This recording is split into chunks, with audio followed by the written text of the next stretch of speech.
asalaamaaleykum mbokk yi ñu ngi leen nuyu ku nekk turam ak santam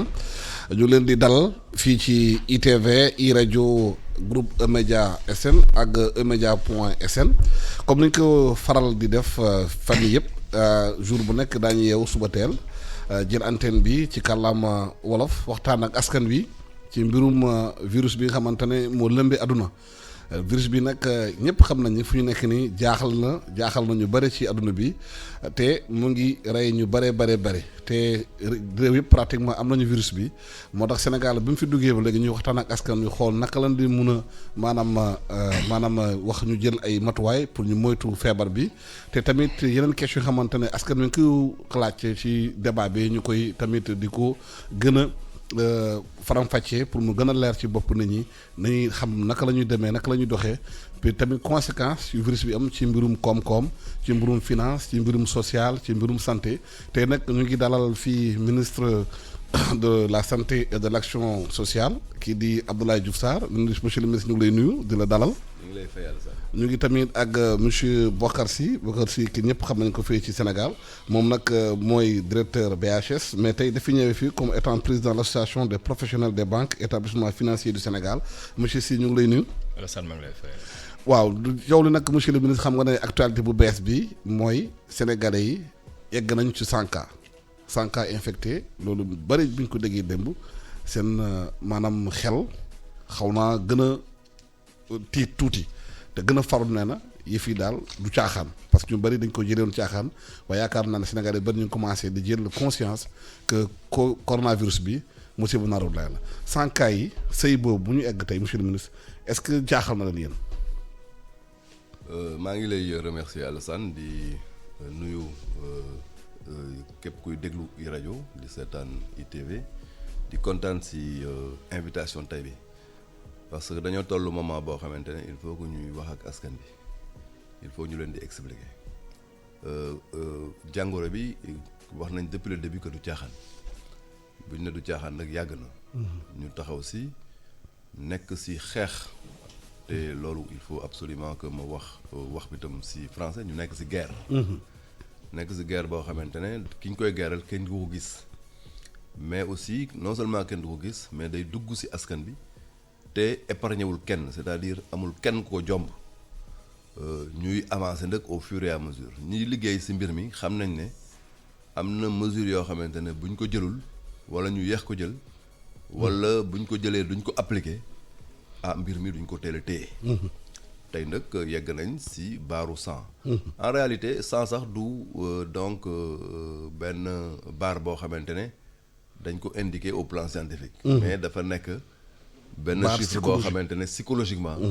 day xaw a donc jaaxal nit ñi. mais ñun duñu attardé wu si loolu. lu ñuy wax rek mooy que ne tous les jours ñu mën a fexe mesures yi ñu jël mu endiguer épidémie bi c'est-à-dire mu téye ko si benn barab. pour que ñu mën ko fa fekk jéem ko faj moo tax mesures yi ñu jël ci wàllu transport ñu jël ko boo seetloo d'ailleurs bu ñuy wax dañuy wax souvent que ne cas importé la cas bi fii la amee ci dëkk bi loolu rek day permettre ci wàllu épidémie ñi koy saytu ci wàllu adduna bi notamment OMS ak yooyu ñu mën a donc décrire benn profil épidémiologique. ñu xool mbir mi naka la bindoo. te booy seetlu ñun suñu dëkk lu bëri dafa génn dugg. D'ailleurs donc barke démb déjà am na suñuy mbokk yu ñëw jógee États-Unis ñu yóbbu leen fële Lac Rose parce que en réalité léegi systématiquement dañuy confiner ñu xamante ne ñoo tukki ñëw dañ leen di téye pour xool leen ba pare ñooñu ñu ngi leen di xool bu fekkente ne donc am na ñeneen ñoo xamante ne tam dañoo jóge si yenn foyer yi ñëw dugg si dëkk bi dafa baax tam ñooñu ñu am benn autodiscipline. c'est-à-dire ñu ne ñun kat suñu askan lañ seet si suñu njaboot suñuy famille suñuy xarit suñu waa dëkk war nañu am comportement boo xamante ne bu déclaré woo si ñun du laal kenn loolu nag ku nekk nag yaay xam sa citoyenneté fan la toll ak sa ngëm ak sa bëgg sa njaboot pour que nga mën ko def donc pour vraiment résumer baar wu 100 bi au plan psychologique laal na nit ñi mais du indicateur boo xamante ne ñun dañ fay attardé wu dañuy réaliste xam ne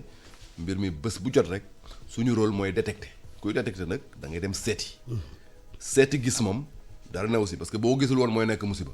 boo gisul woon loolu da nga koy bàyyi si dëkk bi muy law mais bu ñu seetee ba gis rek xam nañ ne bés boobu am nañu ndam quand même par rapport ak loolu mais bu ñu seetee gisatuñ pendant longtemps ñu xam ne ñun seet bi ñu seet yëpp permettre nañ lu bëri ñu génne ko. donc nañu bàyyi liggéey bi c'est une barre psychologique très importante pour communication bi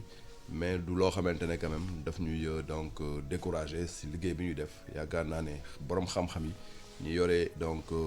détection bi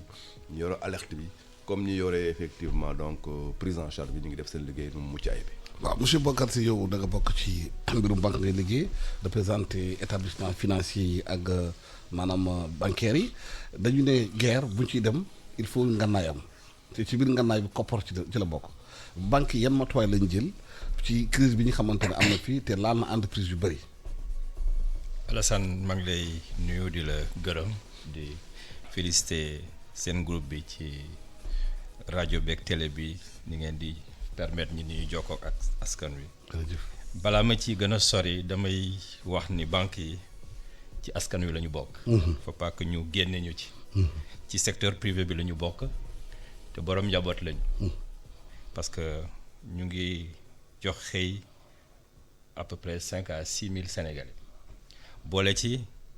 établissement recevant du public lañu. donc yu mel ni bu amee balaa ñuy dugg ci côté banque bi il faut que ñu dugg ci côté wu participation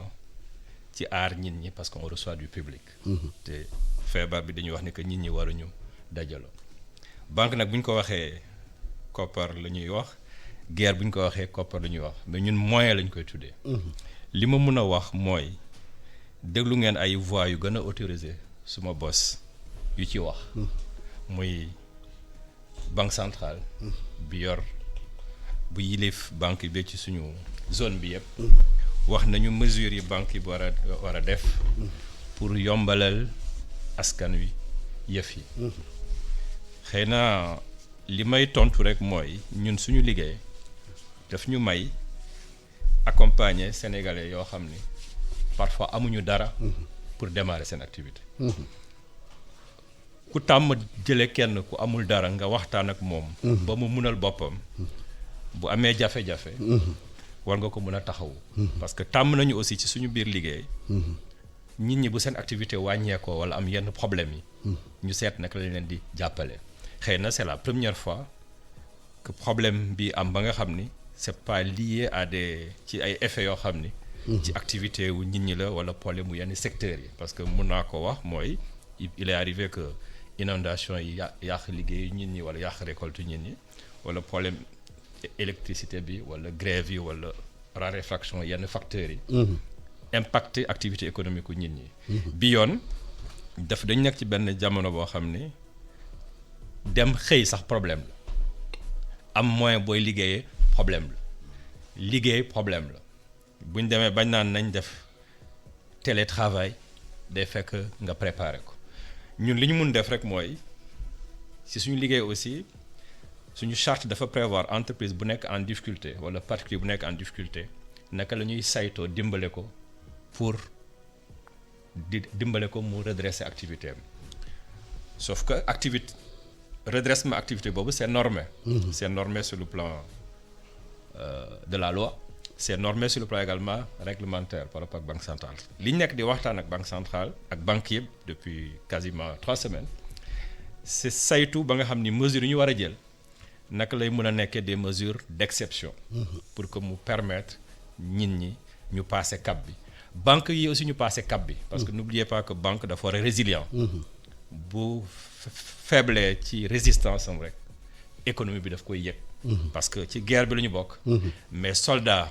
bi nekk en première ligne. il faut que mu am la tête hors de l'eau li ñuy wax. pour mu mën a dimbale nit ñi. naka lañ ciy génne. loolu la amoon lu ma wax bu ci kanamee peut-être dinañ ci dugg ci yenn détails yi. waaw monsieur le ministre ci mbirum maanaam paj bi parce que paj dafay ànd ak moyen te moyens yi bokk na ci moyen de soins. gis nañu fii ci Sénégal débat bi ci affaire chloroquine bi bu ñuy wax ak docteur Raoul bi nekk fële ca France Marseille neen am na benn solution bu protocole bu mu trouvé mooy ni waa quinine boobu doon jël fii bu ñu ko duggalee ci yenn garab bi associé ko mën naa dimbale ñi feebar Sénégal décidé na appliquer protocole boobu est-ce que am nañu suffisamment de médicaments yi dem ci boor boobu pour dugal ko ci paj bi. waaw jërëjëf Alassane may wax alhamdulilah d'abord par rapport ak Bokar li mu wax léegi parce que bu fekkee ne da nga jël un système de santé mettre en face un système financier te lépp lu jëm ci système de santé bi mobilisation financière moo ñu koy may. dañuy wax alhamdulilah boo déggee mu wax muy koo xamante ne itam xamewuñu ko muy wax ay détails wala muy wax lu mu gëmul may wax ne vraiment dama ci am yaakaar bu baax. Ça fait plus de 35 ans moom yaakaar naa ne on a fait nos humanités ensemble. Donc ma ko ci encouragé bu baax di am yaakaar ci apportu système financier bi pour mu renforcer le système de santé pour mu bokk ci xeex bi. Pour revenir à la chloroquine tey ci ngoon ñu ngi donc d'ailleurs di invité organes yi parce que schéma bi ñu jël léegi mooy ñu mën ko jël en nombre réduit donc tas leen ko parce que regroupement yi dañ ko tere léegi. danañ installer lu ñuy wax le comité scientifique du Covid-19 dafa am un comité de gestion boo xamante ne mooy gérer épidémie bi am un comité opérationnel mooy dérouler sur le terrain am un dispositif de suivi même au niveau supérieur mais élément bi am solo boo xamante ne tey ci ngoon dana taxaw mooy un comité scientifique ñi nga xamante ne ñoom ñooy capitaliser au plan scientifique l'événement. di ci xalaat ay professeurs d'université la ñoo xam ne seen wàll dafa seen xam-xam dafa wàcc ci wàllu virus wàllu médicament ak lépp amuñu benn relation hiérarchique avec le dispositif de combat. mais genre observatoire la boo xamante ne lépp lu jëm ci mbir mi dañ koy càmbar xalaat ci. déjà ñoom am na ci ñu devancé woon réflexion bi par rapport à la chloroquine effectivement donc am nay effet te loolu xamante ne donc wax nañ ko fële ci tugal lu nekk la moo tax disposition yi jël nañ ko au plan des stocks pour que ci prise en charge bi ñu mën ko utiliser dans nos différents sites may fàttali ne prise en charge bi mi ngi amee à Fann à Diamniadio am à Touba am à Ziguinchor am na effectivement des perspectives pour que dès aujourd'hui sur Dalal Jàmm ñu mën a ouvrir foofu plus d'une 50aine de lits am na effectivement donc aussi au niveau du service des maladies infectieuses et au niveau de benn hôpital boo xamante ne Hors de Malte ñoo ko yore donc ñu ngi jéem a am benn stock de prise en charge boo xamante ne lépp lu ñëw rek dañ koy mën a jël mais li nga wax noonu effectivement xam naa ne comité scientifique buy taxaw rek day liggéey ci effectivement les instruments de prise en charge surtout au plan des médicaments donc ñu ngi donc rassurer ne dañuy def veille internationale lépp loo xamante ne am na ci feebar bi rek au niveau de la Chine au niveau de la France au niveau de l'Italie ñun dañ koy capitaliser dans notre dispositif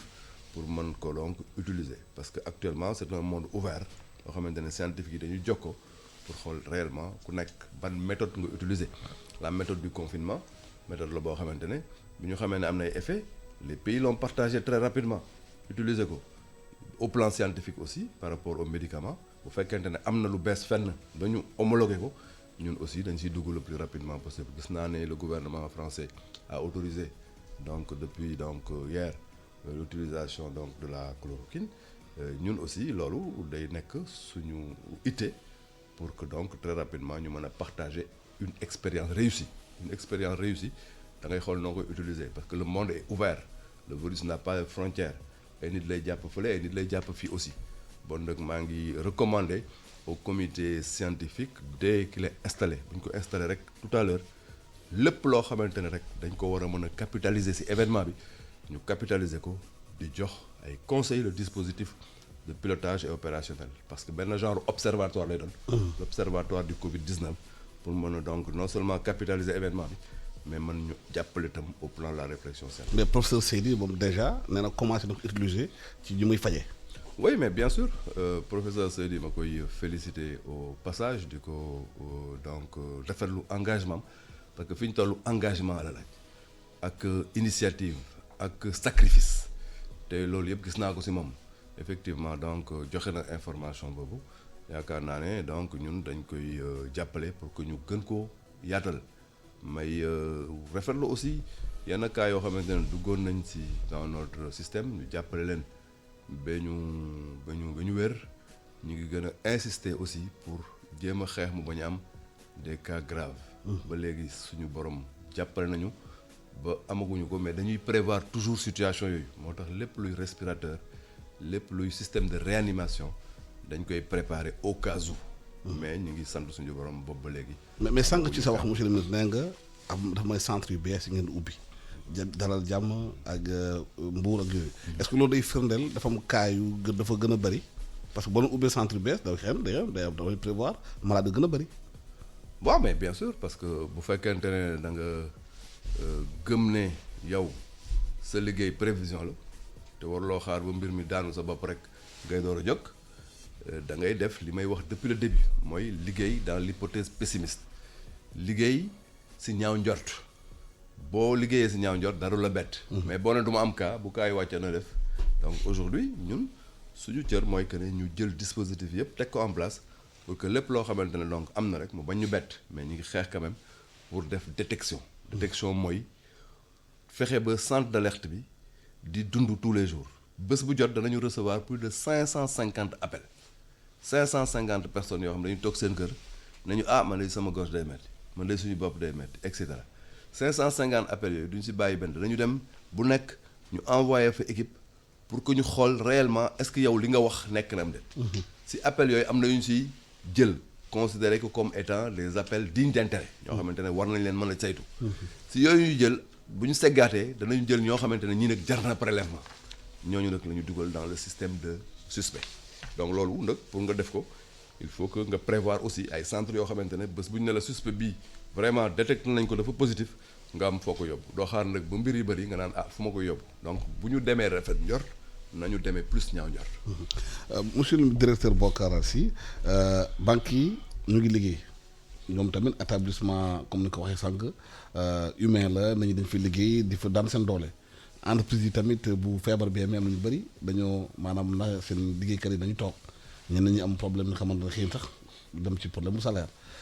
Banque mondiale wax na FMI wax na ñu mën a alléger la dette des pays pour ñu mën soutenir situation boobu mais tembe fu ñu nekk nii am na ñu naan da ngeen di war a jël yenn mesures yi nga xamante ne pour report échéance remboursement de crédit moratoire ci fiscalité bi ak injecter liquidité ci économie bi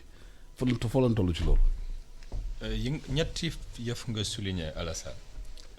dañuy nekk établissement recevant du public. donc wax naa leen ci njëlbeen ni que am nañu à peu près 6000 employés. 6000 employés yooyu ay borom njaboot lañu. bu ñu mel ni amee li ñuy njëkk a def mooy fexe ba ñii di ñëw liggéey si pour toppatoo askan wi mun ni ñëw liggéey si. parce que dañ toll ci jamono boo xam ne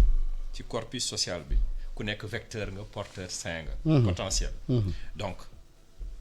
banque yi déjà li ñu njëkk a def mooy fexe assurer continuité wu service public banque. parce que banque business la mais on est dépositaire de ce qu'on appelle le service public de banque. comme ni hôpital nekkee service public de santé. loolu bu amee li ñu njëkk a def mooy protéger. population banque bi nga xam ni. war nañ leen protéger. mooy ñi nga xam ni seen at. sori na ñi nga xam ni seen santé fragile na wala ñi nga xam ni suñu jigéen yi nga xam ni day nekk en état de grossesse wala dara ñu def ko. deuxième bi mooy ñu adapter horaire u banque yi gis ngeen communiqué APB bi def horaire yoo xam ni ñii dañu mën a teel a ñëw teel a wàcc éviter rassemblement bi. troisièmement mooy dañu yàgg ñaax nit ñi ci affaire utilisation moyens techniques yi pour seeni opération buñ ko defoon banques yi mën nañu sax tëj pour yenn opération yi sans que kenn yëg ko mooy jóg dem banque pour jëli xaalis jóg dem banque loo xam ni mun nga ko def à distance. bu loolu paree li ñu def également mooy seet ngeen ni que banque centrale benn samedi la génne communiqué. bu ko génne communiqué samedi mooy. liggéey nga. pour wax ni que banques yi pour ñu mun am ressource. yu ñuy leble dañuy amee les conditions yi nga xam ni ñun banque commerciale yi dañuy dem banque centrale pour leb fa xaalis pour leble ko. bu ñu ko wàññee ñun li ñu koy leble day wàññeeku. li ci des mooy épargne sénégalais aussi bi ñu ko am dañ koy rémunérer donc saa yu mënee wàññi dañuy wàññi. mais li gën a am solo balaa may ñëw ci affaire mesures yi. parce que dawuma ko parce que actualité la. damay def parallélisme ak hôpital yi xam nga nee nañu ku amoon beneen feebar boo xam ni mettiwul mun nga muñ nga bañ encombrer hôpitaux yi. yu mel ni bu amee dañu war a seet ñi ñu impacté d'abord. urgence yi ñi nga xam ni seeni engagement pandémie bi dafa bloqué seen activité yi ba mënuñu fay mais am na ñoo xam ni bloqué wul seen activité ñooñu war nañu mën a fay pour soutenir résilience su banques yi pour ñu mën a dimbale yi nga xam ne mënuñu fay. parce que ñun ay intermédiaires financiers la ñu. donc il faut qu'à un moment donné ñu wax bi ñu koy wax également banque centrale sax wax nañu ko mooy nañu seet secteurs yi nga xam ni ñoo gën a impacté bi ñuy réunir keroog am na benn exemple bu benn autorité joxe mooy biñ ne hôtelu Saly yi tëj nañu ñu jël exemple jàmbaaru jigéen bu nekk Mbour ñi nga xam ni li muy dundale famille yëpp ci potager yi mu doon jaay ay légumes hôtel bi la ko doon jaay mooy benn client la amoon. yow ñu ne ko client bi tëj na. kooku bu ñuy dimbale kooku la ñu war a commencer. bi ñu commencé wax affaire report d'échéance yi booba ci mars bi la ñu nekk salaire yi démb fay nañ ko société yu bëri fay nañu. donc mënaguñu wax difficulté wu paiement. par contre. entreprise yi nga xam ni dañu nar a dugg dans des chômage technique ak licenciement économique ñooñu war nañu mën a anticiper pour seet naka lañ leen di gunge parce que ku doon jot 100% salaire am ñu ne la pendant 2 mois 60% lay jot en attendant bu yëf yi tane. mu ñëwaat bu tanewul mu arrêté. li ñu njëkk a def mooy ak moom naka la ñuy seet nu ñuy wàññee lu ñuy prélever. proportionnellement parce que il faut pas que ñu fàtte tubaab bi report la wax. report mooy dañ koy. ajandi ba waxtu boo xam ne mun nañ ko ajji. ñu jël ko donc nañu fexe aussi mu bañ a diis bu boobaa. report bi également c'est un acte juridique parce que pour mu mën a reporter sa bor contrat la ñu signé il faut que yow Alassane nga ñëw ni ma soxla naa nga reporter ma pour telle et telle raison parce que après loolu il faut que ma modifier garantie yi ñu lié parce que ñun suñu acte bu ñu def rek c'est un contrat écrit nga xam ni ëllëg bu amee problème dooma ne yow yaa modifier suma tableau d'amortissement laajuma la ko bu ma paree ma la yaa ma waxoon ma modifier signature baa ngi nii. mais duñ nekk situation d'urgence. mais maa ngi ñëw. urgence boobu mooy maa ngi ñëw. xam nga maa ngi ñëw Alassane may ma rek ma àggali foofu parce que autorité bi wax nañu def report yi sax dafa ni sur la base d'une demande écrite de l'intéressé. parce que aussi on ci ay actes la ñuy agir. c'est important. wax naa léegi lu am solo mooy ci corpus bi la ñu nekk. ku côtoyer client pendant des années. bu amee difficulté. ñun ñooy njëkk a taxaw ni ko kaay naka la ñuy fay coow bu amee diggante client ak banque am rek day fekk defar nañu ba sonn ci biir néeg mu door a génn. est-ce que PME yi. ak PME yi ñoom la ñu gën a affecté. ci mbir mi am na xamante ne exportation rek lañ doon def avion dematul avion dikkatul. ñooñu est-ce que am na benn spécificité ci report seen crédit. banque centrale insisté na bu baax pour dire que PME PMI yi nañ leen jàppale parce que ci suñu dëkk. PME PMI ñoo yor l'essentiel de l'activité et de l'emploi parce que auto-entrepreneur ci la ñu nekk boo gisee ñuy nañ leen dimbale c'est que y avait déjà des dispositifs d'accompagnement avant sax pandémie bi boo seetee suñu réew y a beaucoup d'organisations yoo xam ne ADPME FONGIP bon si ñoom yëpp li ñuy def mooy ak banques yi BND ko lu ñuy def mooy jàppale PME PMI di leen jox ay financement à des taux concessionnels ay ressources pour gunge leen ay formation donc bu yi amee mais c'est normal que ñu mën a dajaloo seet naka la ñuy def bu ma la nee ñu ngi réunir régulièrement depuis 15 jours par visioconférence c'est pour partager les bonnes pratiques parce que yu mel ni bu amee c'est ce qu'on appelle un truc systémique bàyyiwul kenn on a des aspects très concurrents ci suñu activité mais yu mel ni bu amee ñun ñëpp ñooy waxandoo parce que client bi la ñu bëgg a dimbale mu génn ci on a ce qu'on appelle dans notre dispositif mooy ni ñu gunge les secteurs à évolution défavorable ou les secteurs à problème parce qu'il faut que ñu dissocier les problèmes de financement des problèmes d'organisation des problèmes d'approvisionnement qui sont liés à l'importation bu amee retard pour yenn approvisionnement yi dugg ça va jouer sur les délais de production donc ça va jouer sur les délais de paiement ñi doon fay aussi bu ñu amul salaire du ñu mën a fay donc c'est pas uniquement PME bi c'est même le salarié qui doit acheter la production de la PME ou le salarié ou l'employé qui doit être payé avec l'activité de la PME donc c'est vraiment une réflexion globale li ma mën a wax pour rassurer vraiment suñu clients yi parce que nos clients c'est que ñu ngi def suñu kettalay kattan dans la phase de réflexion bi ñu nekk pour jouer suñu partition suñu partition mooy déglu nit ñi seet naka lañ leen di dimbale ñaari yëf ñoo mën a paralyser réflexion bi mooy l'angoisse et la peur parce que l'angoisse day bloquer réflexion bi yëpp la peur nag moom ça peut être positif parce que on essaie de voir comment s'en sortir et en général quand on a la volonté de s'en sortir et qu'on écoute les concernés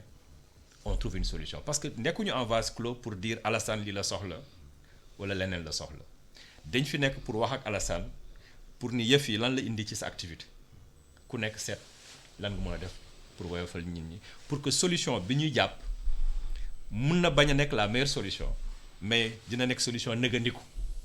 ba seet yëf yi nu muy dem. monsieur le si xeex bi koppar daa am solo loolu parce que moyens yi il faut que système sanitaire bi am ko pour mun a baral xeex bi parce que économie bi fu mu laal dafa désarticuler lépp lu ñu doon xalaat ci mbirum économie am na ñu bëri jël ay initiative ñu dafay téléthon ci privé yi war a dajale xaalis pour joxe waaye nit ñi nee nañu dañu ko yëgul bu baax parce que fi mu waroon egg ci téléthon ak ci maanaam ci mobilisation de ressources pour accompagner système sanitaire bi dañu ko gisul. waaw mais Alassane il est important que ñu leeral financement wu lutte bi naka la demee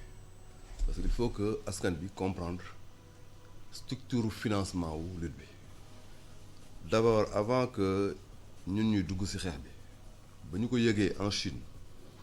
le Sénégal organisé wu teg lu ñuy wax un plan de préparation de la riposte parce que booba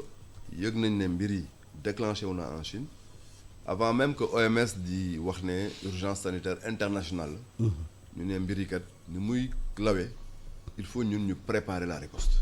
moo tax le premier plan bi ñu amoon ñu ngi ko tuddee plan de préparation de la riposte ñu xayma woon ko 1,4 milliard ñu bëri bu ñu ne loolu plan bu tuuti la dañoo xamul lan moo ko taxoon jóg li ko taxoon jóg mooy ñu ne nañu préparer wu pour bés bu mbir mi yeggee ñu xam réellement yan jumtukaay dañu utiliser. ñu am notre premier cas aux environs du 2 mars immédiatement ñu changer effectivement option ñu dugal lu ñuy wax contingence riposte bi gën a taxaw parce que jàngoro ji dugg na l'ennemi est maintenant là il faut que ñu taxaw léegi am neen lu ñu taxawee préparation boobu donc dañ koy toftal lu ñuy wax contingence loolu ñu xayma ko si aux environs de 64 milliards premier plan bi c'était 1,4 milliard mais loolu yëpp nguur gi moo si dugal loxoom premier plan bi le président dafa wax ne bi ñu ko présenté nañ jël lépp en financement nañu commencer la préparation le deuxième plan Sénégal ak ay partenaires bi ñu xamante ne ñoom lay liggéeyal ñu ànd teg montant boobu mais dafa fekk mbir mu mel nii bu amee si dëkk dafa am ñoo xamante ne dañuy jóg taxaw déclencher lu ñuy wax la solidarité nationale. am na benn notion boo xamante ne c'est assez virtuel c'est la nation.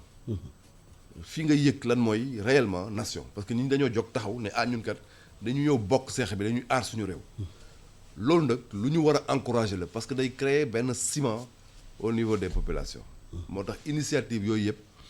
ñu ne nañ leen ubbal beneen compte boo xam ne dafa wuuteeg compte bi nekk trésor ministère des finances autorisé ko ñu tuddee ko don Covid-19. d'ailleurs tey la ñuy def toute la situation. pour xam loolu ñaata la accueillir pour jël loolu yëpp mën ko maintenant verser au niveau du ministère des finances et du budget. Parce que encore une fois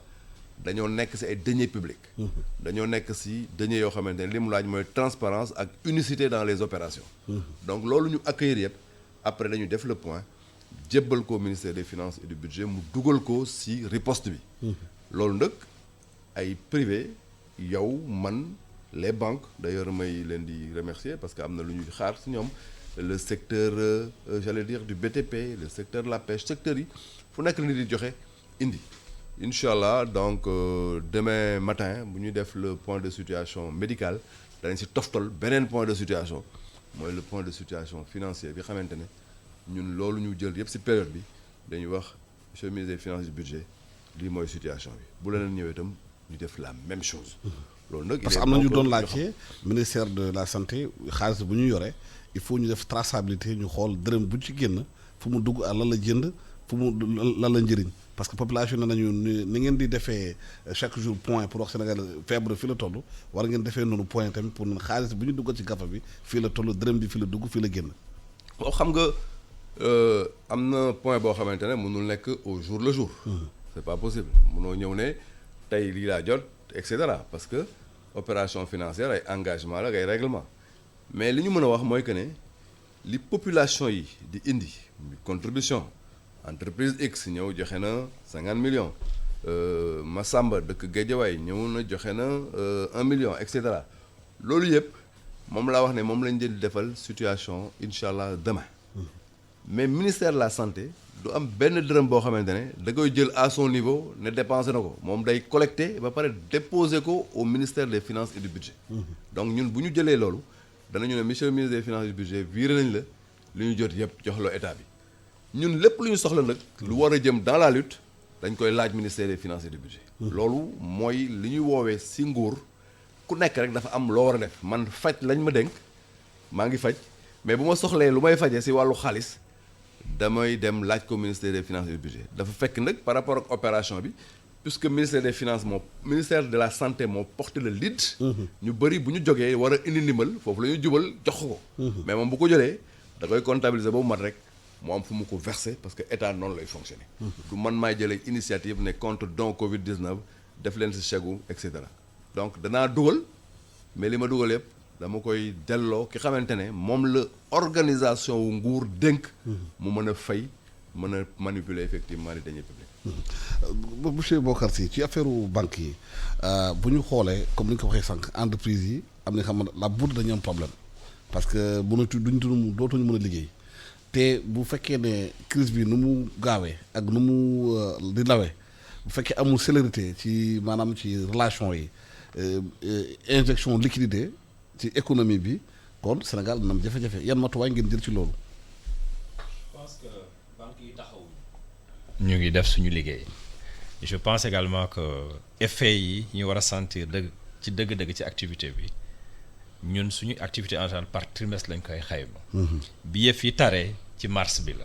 mars mooy dernier mois premier trimestre année bi. mooy trimestre bi nga xam ne aussi banque yaa ngi saytu seen résultat année passée ak di tenir seen conseil d'administration ak seen assemblée générale yi. mais suñu clients yi am problème parce que quand même waxuma au nom de la banque l'habitat mais au nom de la corporation ñëpp xam nañ ni que secteur yi ñu gën a wax ni la ñu impacté. comme temps wu sécheresse bu amee on sait que agriculture la dañuy gestu waa CNCA ak BND ñu doon gunge campagne bi là ñu ngi saytu ñi nga xam ni am nañu investissement dans le secteur touristique ou dans le domaine aéroportuaire ou dans les activités annexes ou connexes de l'aéroport. À partir de ce moment ci banques yi dañu am ay ñu xarañ ñi nga xam ni non seulement dañu xarañ ci leble mais dañu xarañ ci étudier secteur bu nekk ñooñu déjà. année bu nekk dañu wax secteur u Alassane bi buy évoluer nii la évoluer nii la évoluer paramètre bi bu wàññeekoo impact bii la li ñu mënul xam rek mooy mosuñu imaginer ni que effet yi ci pandémie lay jóge aujourd'hui ku amoon investissement ci benn hôtel bëgguma tudd hôtel yi ñu ne la hôtel bi tëj na yow sa bopp yaay woo sa client xool li mu doon fay lan nga ci mën a def ak noo ko koy yombalee bu dee activité am dafa wàññeeku de 40% nga seet noo koy gungee bu dee dafa leboon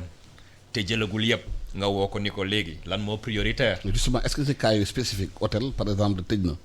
mënatul fay. employé yi. est-ce que yéen banques yi da ngeen di gunge borom hôtel bi pour jox ko liquidité pour mun a fay salaire liggéeykat yi. xam nga wax naa la le temps crise bi. xam nga wax naa la. buñ ne entreprise déclaré na chômage technique pour employé dafa am fu muy jaar ci yoon mooy du banque rek c'est organisé. munoo yeewu rek ne damay tëj hôtel bi parce que amatuma client. il faut que élément ngeen xam ni que ñii di investir ci hôtel yi avant ñu leen di lebal seen alal mu ngi ci. ça dépend de fu ñu toll. ci leb bi ak ci exploitation bi. boo dañu toll foo xam ne ñu ngi doon tabax hôtel bi dañuy arrêté xaar ba xam situation bi ni muy demee foofu moo gën a yomb. bu dee li ñu leen lebaloon yëpp jëlaguñ ko ñu leen xaar leen tuuti ñu xool fii ak trimestre bi naka lay demee. bu dee pare woon nañu travaux yi bëgg a exploiter dañ leen di wax xaar leen parce que entre tabax hôtel bi ak exploiter ko du même besoin yi. donc li mu la mun wax mooy c'est une relation bilatérale. entre le banquier et son client. day ñëw toog mais ñun indépendamment de la pandémie il y a des clients qui ont des difficultés qui sont à l'arrêt mais kenn dégguñu. parce que c'est un arrangement qu'on fait ba jamono neex. ñu tegaat ko ci célérité bi ngay wax mooy mesure de place yi ñu jël. mooy banque centrale nee na dinaa yombalal accès liquidité yi banque yi yéen tamit fexe leen ngeen yombalal nit ñi ni ñu leen di gunge. mais est-ce que si yombal ngeen bañ a seet ñu ngi ci. si yombal da ngeen di wàññi taux bi taux de crédit bi. xam nga da ngeen koy wàññi. xam nga taux crédit. ci moment bii nii. xam nga taux crédit da ngay toll foo xam ni waruñ sax waxu taux parce que am na foo xam ni boo defee taux zéro sax nit ki mënul fay parce que amul activité. donc boo gisee nit ñi di wax waxuñu affaire beesu taux yi parce que beesu taux. c'est un débat mais permanent. permanent j'ai l'habitude de le dire mais actuellement xaalis pour liggéey la ñuy wax ak naka la ñuy ajee lu ñuy fay ak naka la ñuy reporter xam nga foofu taux amu fa. bu dee nag ba activité bi dellu siwaat mën nañu waxu taux parce que dans des situations difficiles comme ça nga xam ni ressources yi ñuy wut dafa bëri fi ñu koy wutee dañ koy fay on peut pas prêter mënuma lebee 4% leble 2%. bu ma amul subvention. il faut également que. ci culture financière bi suñu rôle la peut-être que là-bas am nañ ci échec mooy bu ñu weesoo lii il faut ñuy waxtaan et clients yi xam nañu parce que ñi ngay dégg ñu waxu taux yëpp duñu wax lan la ñuy am ci investissement yi. ak li ñu leen lebal est-ce que dugal nañ ko ci wala dugaluñ ko ci. parce que kooku aussi c'est un débat. crédit bu nekk dafa am objet. absolument il faut que quand c'est bien utilisé. que crédit bi di dem ci objet wu crédit bi. bu difficulté amee. dina yomb sérieux. mais affaire taux yi ñun bi ñuy commencé liggéey ci banques yi les taux étaient à 14%. je le dis assez souvent. actuellement banques yi dañuy leble avant-hier banque centrale ñu ngi doon saytu naan sur la place de l'UEMOA taux wu Sénégal yi en moyenne ñoo gën a suufee on est à 5 et quelques. de taux moyen. mais dedans c'est une moyenne c'est pour dire quand même que il fut un temps on était à 10 15 dans les années 91. mais bu ñu nekkee situation. mais à chaque fois que. nu ñu wute xaalis bancarisation bi di augmenter épargne bi di augmenter taux yi di wàcc. parce que c'est une concurrence. waaw bu ñu nekkee situation nga xamante ne crise bi day perdurer. waaw yan matuwaay lañ jël parce que crise bi kenn xamul ka la yarte xeex bi bari na. confinement bi ñu ngi koy wax est-ce que Sénégal dañ def confinement total bañ ko def total. parce que virus bi comme nit ñi ne nañu nit ñi déplacé wu ñoom lay àndal. am nañu sax daa ko poser question ministre bi kanamee tuuti nañuy ne nañu est-ce que couvre-feu 20 heures ba 6 heures du matin am na efficacité. ndax nit ñi duñu génn xëy na heure yooyu mais bëccëg bi lañ gën a di dox est-ce que aujourd'hui bu fekkee ne crise bi perduré na banques yi am nañu assez de ressources pour injecter ko ci économie bi pour mu bañ a daanu. xam nga crise bi daf ñu yee ci lu bëre xëy na dinañ ci gën a tirer enseignement mooy soxlatuñu déplacer wu physiquement pour activité yu bëre ñu ngi ère bi ñuy waxee digitalisation et beaucoup de choses aujourd'hui boo gisee ñu sonn c'est que le rapport bi ñu am ak xaalis mooy déplacement yi war nañ ko mën a éviter tout simplement parce que lu ñu soxla dem boo gisee ñi ñëw banque tous les jours 60% de li ñuy wut si mun nañ ko régler téléphone. mais c'est une question de culture mais culture boobu nag dañu war a adapté wu. nañu foo ñu laal seen xaalis parce que sénégalais yi. mun nañu adapté wu parce que téléphone portable. su ma yaay bi demul école sax mun na ko utiliser. donc forcément on doit s'adapter. on doit s'adapter bu ñu wàññi woon les déplacements. favoriser moyens électroniques yi xaalis yi ñuy dépenser dans la prévention parce que wax naa ko tout à l'heure on est des lieux qui reçoivent du public. dans la protection dina permettre ñu régler problème bi aujourd'hui dama joxe benn exemple bu ndaw mooy bu ñu jëlee retraités yi IPRES def nañu effort important jox retraite bu nekk carte pour mu retirer mais dañuy jël taxi ñëw déplacer wu jël des risques en plus de leur âge y a un risque de vulnérabilité. waaw lu ma la wax nag problème culture la. mais xam culture boobu ay nag mag lañu te ñoom pour ñoom xaalis tant que laaluñu am sax xëy na ñu ñëw ba sa banque bi suba teel gi dugal carte bi génne gis xaalis bi xëy na dugalaat ko sax. waaw mais kooku defe naa xaalis gi foofu. kooku defe naa dinañ ko wàññi parce que bu si sa bakkan amee risque bu ñu génnee ci lii dina yee ñu bëri yàlla ñu yàlla may ñu teel ci génn. mais dinañ ci tirer ay comportement maa ngi doon wax ak suma xarit Abdoulaye Diouf Sarr ci attente bi ni bu lii jeexee y aura beaucoup de remise en cause personnelle. parce que dañ toll jamono boo xam ni. dañu am problème boo xam ni. ku ci nekk à ton niveau individuel. xamoo lan ngay def. waaw mais directeur le problème mooy inquiétude salarié yi bëri am. mooy entreprise bu ñuy produire utul dootuñu mun a fay salaire yi. te liggéeykat yi ñoom il faut ñu dund. te moment bi nag moment de confinement la pratiquement moment de xamante ne couvre-feu ak moment de état d'urgence. ñi doon wuti xaalis génn suba teel dem wuti dépense ñëwaat pour baxal seen i ciin. dootuñu mun def loolu parce que xaalis bi tollu circulé. pour que bu ñu ko am yan motuwaay lañ jël justement pour loolu pour entreprise yi bañ a nërmeelu mën a continuer di fay salaire yi te tamit ñi nga xamante ne xëy na amuñu doole PME la nag PME la nag ba boutique mbagg la ñu am ñoo ñëpp ci économie la ñu bokk. kooku tontu naa la ci xam nga yi mel ni bu amee ñetti catégorie la mooy ko xam ni denc na xaalisam banque ba bu ko jëli foog ma yombalal ko parce que il faut que à tout moment bu soxlaa xaalisam ma jox ko mooy ki nga xam ni moom denc na salaire bi nga xam dafa prévenant parce que quand même am nañu compatriotes yoo xam ni dañuy toppatoo seen bopp buñ la mënoon wax ñi ëpp épargne ci banque bi mooy ñi gën a néew doole mooy ñi gën a néew doole. ñoo xam doo leen bett. tout à l'heure dañu wax ci affaire u Sénégal dañu adapté wu suñu yaayeeg suñu maam yi kenn du leen bett yow da ngay seeti sa waajur parfois mu gis sa kanam lëndëm ni la da nga banque tijji armoire am jox la dara fekk ci li nga ko joxoon la denc delloo la. donc sociologiquement ñi gën a néew doole am nañu lu ñu denc ñi nga xam ni dañ doon fay ay bor mu wekku ci ay revenu bu revenu yi ñëwul banque yi dinañ toog seet naka lañ lay dimbalee woyofal la fay bi wala ajal la ko. ba nga mun a fay. léegi nag banque munul ku amul activité dencoo dara mu ñëw taxaw ni kees bi kaay leen jël. bu dee yor nañ ko dinañ ko def. mais buñ ko yorul munuñ ko def. li ñu mun def mooy ci activité bi ñu yor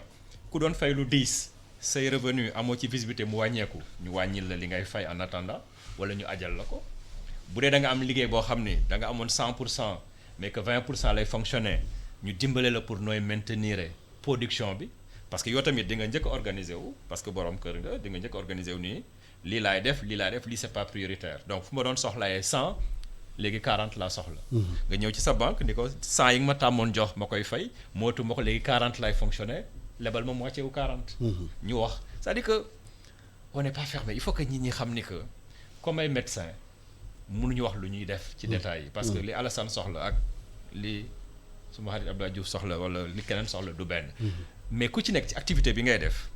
mënuñ la gunge damay jox exemple bu simple ci campagne ñi nekk ci campagne agricole bi ci promo arachide bi ci benn campagne mën nañ ci gagner 100 millions dundee ko pendant 11 mois là où le salarié reçoit par mois quelque chose mais ki nga xam ni bu toogee campagne agricole tawul jotatul dara naka lay dundee pendant 11 mois te pourtant kenn déggu leen et pourtant c'est une pandémie au niveau individuel. parce que mooy li Keynes doon wax bi ñuy jàng économie. une égalisation intertemporelle du revenu. mooy da ngay xool li nga war a jot noo koy jote noo koy utiliser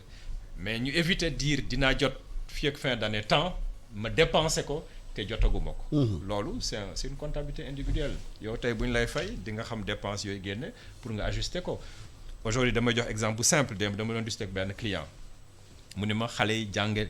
dematuñu école bëggoon naa nga dimbale ma lu ma jënde ordinateur parce que day bëgg a suivre.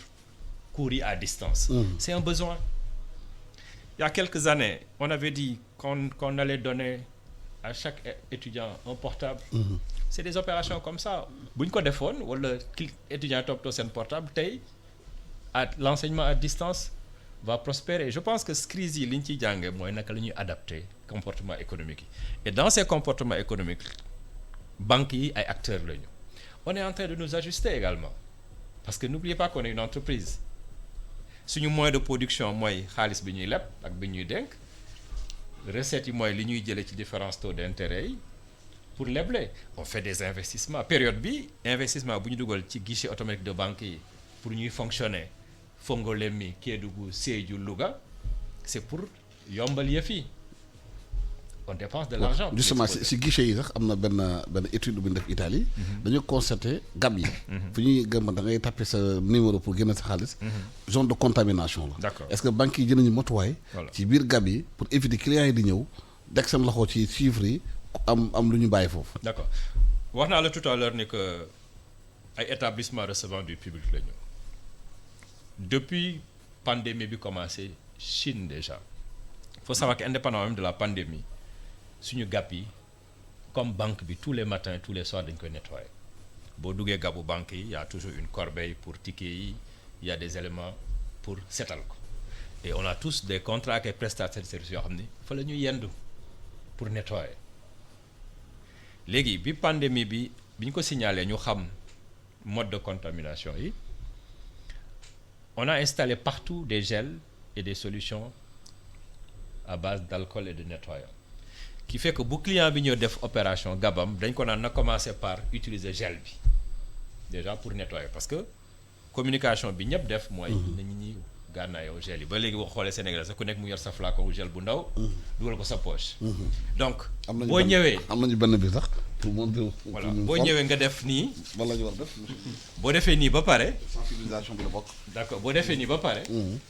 nga door a def sa opération te balaa ngay def opération bi déjà am na ku taxaw pour nettoyer clavier bi ngay fompe boo defee sa opération ba pare nga nettoyer dem xam nga autoprotection am na foofu ensuite comme ñi ñëpp sensibiliser nañu da ngay clients yi sax léegi sax dañuy dugg seen bopp jël seen Kleenex nettoyer avant ñuy composer avant sax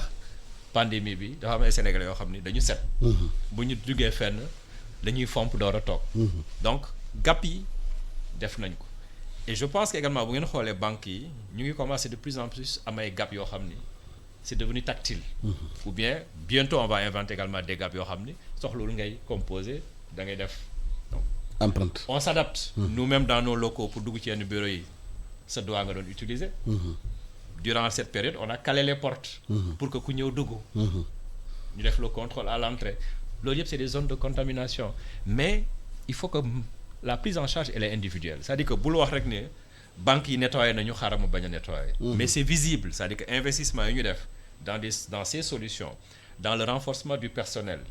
qui doit nettoyer et dans l'auto-nettoyage si on peut employer le terme vraiment ñu ngi def li ñu mun pour protéger ñi koy indi ñu bañ ko yóbbu parce que ñi koy indi également du client yi rek je veux dire ñun ñëpp ci société bi la ñu bokk boo gisee ñu wax lu important mooy même ci biir banque yi dañu ni ku yëg dara sa yaram bu liggéey si toogal wooteel. Monsieur le ministre ci xeexumu toujours jàngoro bi balaata ñuy évoluer mun a jël suñu casque dem fale ca Touba fekki fa suñu correspondant Gora Ndaglo mu wax situation bi foofu naka la mel Gora Ndag ñu lay nuyu. ñu ngi lay fay Alassane. waaw Touba foo leen toll ci xeexu coronavirus bi. waaw Alassane ñu ngi nuyu monsieur le ministre Abdoulaye Diouf Sarr di nuyu ki nga xamante ni moo di monsieur Sy Bokar ci fii ci Touba nag Alassane ñu mën a ne xel mu ngi daladi ginnaaw ba nga xamante ne nag jàngoro ji nga xamante ni moo di coronavirus dugg na fi ñu bëri nekkoon ci askan wi amoon ci ay jiixi jaaxa waaye mu mel ne loolee dañ na ndax ginnaaw geste xalif général kullu murit yëkkati ay koppar yu bëree bëri daal di koy jébbal état bu Sénégal ngir ñu mën a bokk ci boobee xeex nag ci la askan wi commencé gëm ne loolee nag lu am la waaye li nga xamante ni moom la ñu mën a jàpp ci Touba ak ñëwu hôpital militaire de campagne bi nga xamante ne nag loolee nekk na nag lu am solo ñu bëri ci askan bi nag daal di wuti li foofee nga xamante ni moo di hôpital militaire de campagne bi loolu nag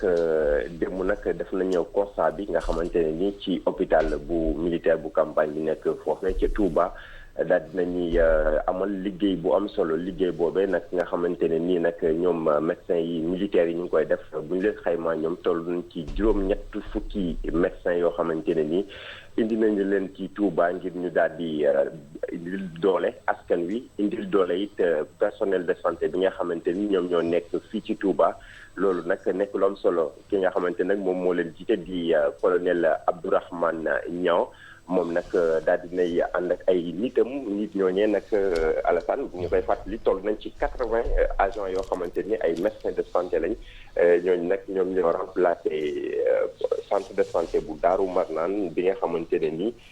jamono ji tembe fa la ñu daal di interné 19 patients yi nga xamante ne ni Touba wàññi na leen démb nag ci kàddu ki nga xamante ni moo di médecin chef bu région bi di docteur Amadou Dieng di xam ne 19 patients la Touba am mais ci 19 patients yooyee am na ko benn cas boo xamante ne nii Fatick lañ ko jëlee daal di koy indi interne ko ci hôpital bu Daaru Marnaan muy loo xamante ni xeex bi mu ngi wéy ci Touba. Alassane bu ñu nee hôpital campagne militaire bi dama fay des ndaxte hôpital boobee askan wi ñu bëri ci ndorteel yi dañoo foogoon ne dañ fay traité ñi nga xamante ni ñoo di yor jàngoroy coronavirus waaye hôpital de campagne militaire bi loolee taxu koo jóg li ko tax a jóg moo di daal di ñëw sampu ci héliport ci résidence 3 bi nga xamante ni moo nekk ci côté héliport. loolu nag leen tax a jóg mooy dimbali askan wi faj leen gratuitement yombal leen faj leen faju bi ginnaaw ñu bëri nga xamante ni ci Daaru Marnaan la dal fajoo mais Daaru Marnaan mënatuñu faa dem ndaxte foofee la ñu daal di dugal ñi nga xamante ni ñoom la jàngoro ji alawteku tax na nag état bu Sénégal ne dinaa yëkkati milliards ak téeméeri millions def ko muy hôpital militaire bi nga xamante ne ni ñii di askan wi Touba képp ku soxla am paj muy yemb mën nga faa dem. moo muy hôpital boo xamante ni indi nañ fa spécialiste yëpp yoo xamante ni ku ci nekk fànn bi ngay yëngu war nga faa mën a dem wala fànn bi nga xamante ni moom mooy nekk ci saw yaram war nga faa mën a dem muy précision de taille boo xamante ne ni askan wi war nañ cee mën a bàyyi xel ne hôpital de campagne militaire bi nekk ci résidence roi Khadim Rasoul fajul li nga xamante ni moo di coronavirus wala fajul ñi nga xamante ni ñoom ñoo yor jàngoroy coronavirus waaye askan wi la ci nekkal ci geneen wet bi nga xamante ni moo di héliport démb nag nga xamante ni bi 18h jotee liggéey ba tey ma ngay door ngir ba nga xamante ni mooy centre de confinement bi ñuy war a dugal bépp malade boo xamante ne ni mën nañ ne cas suivi nga wala nga xamante ne ni fa lañ lay testé loolu nag liggéey ba ma ngay wëy waaye ñu jàpp ne fi nga xamante ni moo di région de Diourbel 19 cas yi ñu am benn boo xamante ni Fatick la jóge moom moo ko def 19 ba jamono ji tembe seen état clinique mën nañu jàpp ne alhamdulilah ndaxte amatuñu dara lu leen di metti amatuñu dara lu ñu yëg seen yaram waaye donte nag jàngoro ji mu ngi ci seen biir yaram di ay cas asymptomatique teewul médecin yi di ci def seen kéemtulaay kàttan ci loolee sax ñuy profito di ci gërëmaale docteur Dieng ci collaboration ak presse bi nga xamante ni ñoo nekk presse régionale bi fii ci Diourbel kon bokk Alassane mën nañoo jàpp ne Touba ñu ngi ci xeex bi plan de riposte bi ba tey jii mu ngi wëy mooy loo xamante ne ni askan bi yëpp adhéré nañ ci loolu. jërëjëf Gora Ndak bu ñu jógee Touba dem fële ci Rufisque fekk Babacar Seck ma ngi hôpital Diamniadio bokk na ci xamante ne fa la ñu dalal ñenn ñi Babacar foofu naka lay fi mel. waaw Alassane ñu ngi lay nuyu di nuyu aussi say invité fii ci Diamniadio nag d'abord ñu wax ci département bi nga xam ni Rufisque ñaari cas lañ fi nemmeeku ci coronavirus bi waaye ñu wax tuuti ci li nga xam ni mooy hôpital bu Diamniadio il faut dire que hôpital bu bees la xam nga ni am na hôpital bu mag bu nekk foofu muy hôpital des enfants ci wet gi nag dafa am benn hôpital bu ñu fa tabaxoon tudde ko pôle mère enfant foofu am na ay malades yoo xam ni da leen fa accueillir mais xamaguñ nombre bi ñaata la mais nañ jàpp ni am nañ foofu ay lits yu bëree bëri ça veut dire que foofu foofu nekk na infrastructure boo xam ni bu bees la te mucc naa yëpp d'ailleurs sax coopération chinoise defe naa ñoom ñoo ko defar ba waroon nañ ko inauguré mais dañ ko jël utiliser ko ci li nga xam ni mooy prise en charge des malades du coronavirus defe naa am na ñu bëri ñu jógee Thiès ak Dakar ñoo xam ni ñu ngi leen di jël en charge foofu ci hôpital Paul mère enfant bu bees bu nekk si Diamniadio hôpital bi nag dafa nekk un peu à la périphérie nekkul ci biir dëkk bi mu ngi diggante Sébikotane ak Diamniadio ça veut dire que jegewul trop dëkk bi loolu tamit ñi nga xam ni ñoo nekk ci Diamniadio ñu ngi koy rafetlu bu baax am nañ foo xam ni fu jege foo xam ni bu na may jafe-jafe mën nañ fa jege pour ñu mën nañ jël en charge. jërëjëf Babacar Seck ñu lay gërëm di la sant monsieur le ministre dégg nga tour bu ñu def fale ca Touba ci Diamniadio gum nit ñi nee nañu malgré population bi xam nañu feebar bi am na waaye ba léegi rassemblement yi dañ koy constaté te rassemblement yi mooy zone d'incubation feebar bi yenn matuwaay la ñu war a mën a jëlati encore pour rassemblement yi ñu gën koo moytu parce que gis nañu ay dëkk yu mel ni Singapour rassemblement boo ko defee kaso nga jëm. waaw merci Alassane si question boobu. xam nañ ne depuis 2 jours am na benn disposition boo xam dugg na ci réew mi mooy léegi dañoo nekk ci état d'urgence boobu am benn variante guddi boo xamante ne de 20h à 6h du matin day am couvre-feu. mais ci bëccëg bi ak ci guddi bi même am na jumtukaay yu ñu jël ci wàllu sécurité de telle sorte que léegi dañuy intervenir pour tere rassemblement yi donc ñu ngi am yaakaar ne loolu bu mu duggee rek danañu mën a permettre au moins ñu régler question boobu question wu rassemblement yi parce que xam nañ ne ci rassemblement le virus bi di gën a mën a di déplacer wu ci benn nit jëm ci beneen nit parce que virus du moom mooy doxal boppam dafa am oto bu ko yóbbu oto bu ko yóbbu mooy nit ñi mooy ñun ñi donc fa ñuy daje nag foofu lañ koy joxante il faut que population yi comprendre que bu ñu ne dañoo tere rassemblement du pour interdire leen ou bien freiner seen liberté mais pour téye virus bi xamante ne mën na nekk ku nekk si ñun te boo demee fenn mën nga ko joxe te boo ko joxee ngeen daje ku nekk boo jógee da ngay dellu fa nga jógee bu ko defee mu tas si réew mi loolu la ñuy bañ je crois que dafa bokk si stratégie bi ñu tey donc maa ngi rafetlu suñu collaboration avec les forces de défense et de sécurité xam nga loolu dëkku taax yi lay gën a nañ ko gën a yëg boo demee ci biir gox-goxaan yi ci biir maanaam réew mi l'intérieur du pays dañaa ngi continuer di def lu noonu def dem marché yaa ngi du tijji nañu di demalaan même fii ak Dakar am nay marché xam ne dañu continuer di fonctionner nañuy dem di jënd waaw xam nga loolu yëpp day indi ay jafe-jafe c'est vrai mais nag il faut reconnaître que li ñu ngi bouger tuuti il faut vraiment le reconnaître parce que ñun dañuy suivre évolution bi dañuy suivre évolution comportement nit ñi tey les maires dugg nañ si boo demee fii Dakar maires yu bëri jël nañ initiative intervenir si marché yi utal ko heure ubbi ak heure tëj boo gisee dans yenn espace yu ñuy jaayee ñu ngi imposer déjà ñi ñuy def benn rang banques yi par exemple Bokar am na donc heure bu ñuy ubbi te bu ñuy ubbee am na rang bu ñuy def am distanciation sociale bu ñuy respecté loolu yëpp ñun dañ koy suivre. mais am nay maire yu kaas am nay maire yu kaas ci presse bi tey nee na amuñu dérogation pour dem seen dëkk. xam nga dafa mel ni confiné Dakar. te ñoom dañuy bokk ci lutte bi aussi. non kaas xam bu ñu tolloo fii kaas amul. waaw. réew daal fa mu toll boo xamante ne da ngay nangu tuuti sa liberté pour sauver askan bi. mais maire yi war nañ mën dem seen gox. mais loolu yëpp dañ ko aménager. parce que bu fekkente ne man ministre de la santé dañ ne ma confinement am na couvre-feu 20h ba 16h doo génn yow maanaam am naa autorisation bu ma may ma circuler dem xool mbir yi fan la toll. yaakaar naa ne avec le ministère de l'intérieur maire yooyu bu ñu rapproché woo de leur donc dispositif au niveau AMS gouvernance locale ak yooyu joxe des éléments probants xam naa nañ leen may loolu yaakaar naa ne lépp aménagement la. mais dans tous les cas de figure. li am solo mooy réew day toll foo xamante ne. du rek ku nekk yaay jéem a exprimer sa liberté noo ko neexee. mais est-ce que couvre-feu il faut que ñu organiser mbir yi. pour mettre devant l'intérêt général mooy aar askan bi. mais est-ce que couvre-feu de 20h à 6h du matin am na efficacité fekk bëccëg bi ñaa ngi continuer de circuler di dem da jël oto yi dugg ci taxi yi dugg ci di def seen activité. non bëccëg bi loolu yëpp dañ ko organiser. bëccëg bi rassemblement yi organiser nañ ko ba du am nu mu neexee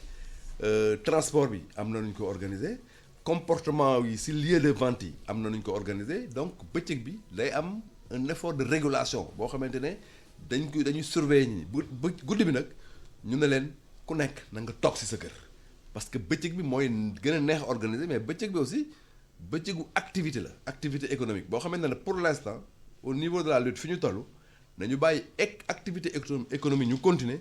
mais ñu am nu ñu ko organiser ba du yàq effectivement liggéey bi xamante ne ñu ngi koy def au plan sanitaire mooy fexe ba rassemblement doom fexe ba ñuy respecter distanciation sociale bi fexe ba les gestes barrières ñu koy appliquer mais guddi bi la comme que vraiment donc dafa nekk période bés bi boo xamante ne amul activité professionnelle yu bëri ñu ne léegi pour yombal ñu suñu mbir na ku nekk toog sa kër parce que guddi bi dafa naxaree contrôlé wala naag bëccëg bi donc vraiment nañu donc topp digal yi xamante ne le comité national de gestion diggale na ko ministère de l'intérieur ak force de défense de sécurité yi di ko suivre bi président jëlee mesures yi ba pare bu ñu ko toppee Sénégal yëpp respecté ko gëm naa ne danañ am évolution favorable si li xamante ne moom la ñuy xeex. bu fekkee loolu amul impact nag léegi est-ce que mën nañu xalaat Sénégal dem ba confinement total. waaw xam nga mbir moom. da nga naan lan mooy objectif bi. dans tous les cas de figure. lépp lu mu laaj. pour génne virus bi réew mi Sénégal dafa prêt pour def ko. mais loo gis rek c'est de façon échelonnée. bi ñu ñëwee au début ñu ne léegi dañuy arrêter le transport aérien dañuy tëj frontières yi. boobu waxuñu woon état d'urgence. mais moment boobu gisoon nañ ne les cas yu jógee bitim réew di ñëw moo ñu gën a sonal cas yi xamante ne ñoo nekk ci réew mi te loolu tam ma koy confirmer tey boo gisee ñu toll fii c'est parce que dañoo am ay cas yu bëri yoo xamante ne dafa jógee bitim réew ñëw. ñu nekk suñu compatriote wala ñoo xamante duñu suñu compatriote mais loolu moment boobu loolu la laajoon fi ñu toll nag dafa laaj ñu dem beneen cran bu gën a ardu mooy fexe ba rassemblement ci boppam dootul am parce que li ñuy bañ mooy transmission communautaire bi toll foo xamante ne dootuñ ko mën a maîtriser. mais boo leen di xayma rassemblement ñaata nit la ñaari nit la ñetti nit la rassemblement pour yow pour ngeen ñaata nit la parce que am na ay pays yi xam ne dañuy définir rassemblement par exemple am na Allemagne au plus de 3 personnes waruñu def rassemblement Sénégal ban xayma lañ jël ban chiffre lañ jël. Alassane maa ak yow déjà fi ñu toog nii bu ñu respecté wul la distanciation sociale ma ñëw toog sa bord loolu déjà mën nañ ko qualifier comme étant un rassemblement. mais c'est bon que ñu définir population bi rassemblement ñaata nit la. waaw mais rassemblement rek mooy foo xamante ne nit ñu bëri même bu ñu ko définirul si ñun suñu tere mooy fépp foo xamante ne ay nit ñu bëri dañ fay daje ba pare daje bi nekk daje boo xam ne dafay bu rapproché la nañ ko bàyyi. am na réunion yu bëri si bureau yi Bokar wax na ko léegi au plan de tout ce qui est télétravail. dañ ko arrêté tey réunion yi ma doon def. muy am plus de 15 personnes yëpp arrêté naa ko léegi bu ñuy def réunion ku nekk di nga soree sa morom 2 mètres loolu mooy wane ne Sénégal dafa dugg ci logique boobu si dans les transports en commun tam wàññi nañ boo gisee arrêté bi le ministre des infrastructures et des transports def même biir bus yi mais wàññi nañ donc bu baax clients yi xamante ne ñoo fa war a dugg. donc aujourd'hui il faut que Sénégal xam ne ñoom pour aar seen bopp. il faut que déjà ku si nekk wàññi dem foo xamante ne am na mbooloo. benn bi boo nekkee foo xamante ne am na mbooloo wala nga nekk ak benn nit ñaari nit fexeel nga respecter la distanciation sociale. ñetteel bi mooy les gestes barrières ni ñu la wax nga koy comporter woo pour mën a téye jàngoro bi nga def ko xam nga la lu ku nekk war a def ku nekk da nga war a ñaaw njort. pas ñaaw njort au sens di daw nit ñi mais ñaaw njort pour nga xam ne ku si nekk si ñun. potentiellement yaa ngi yore jàngoro bi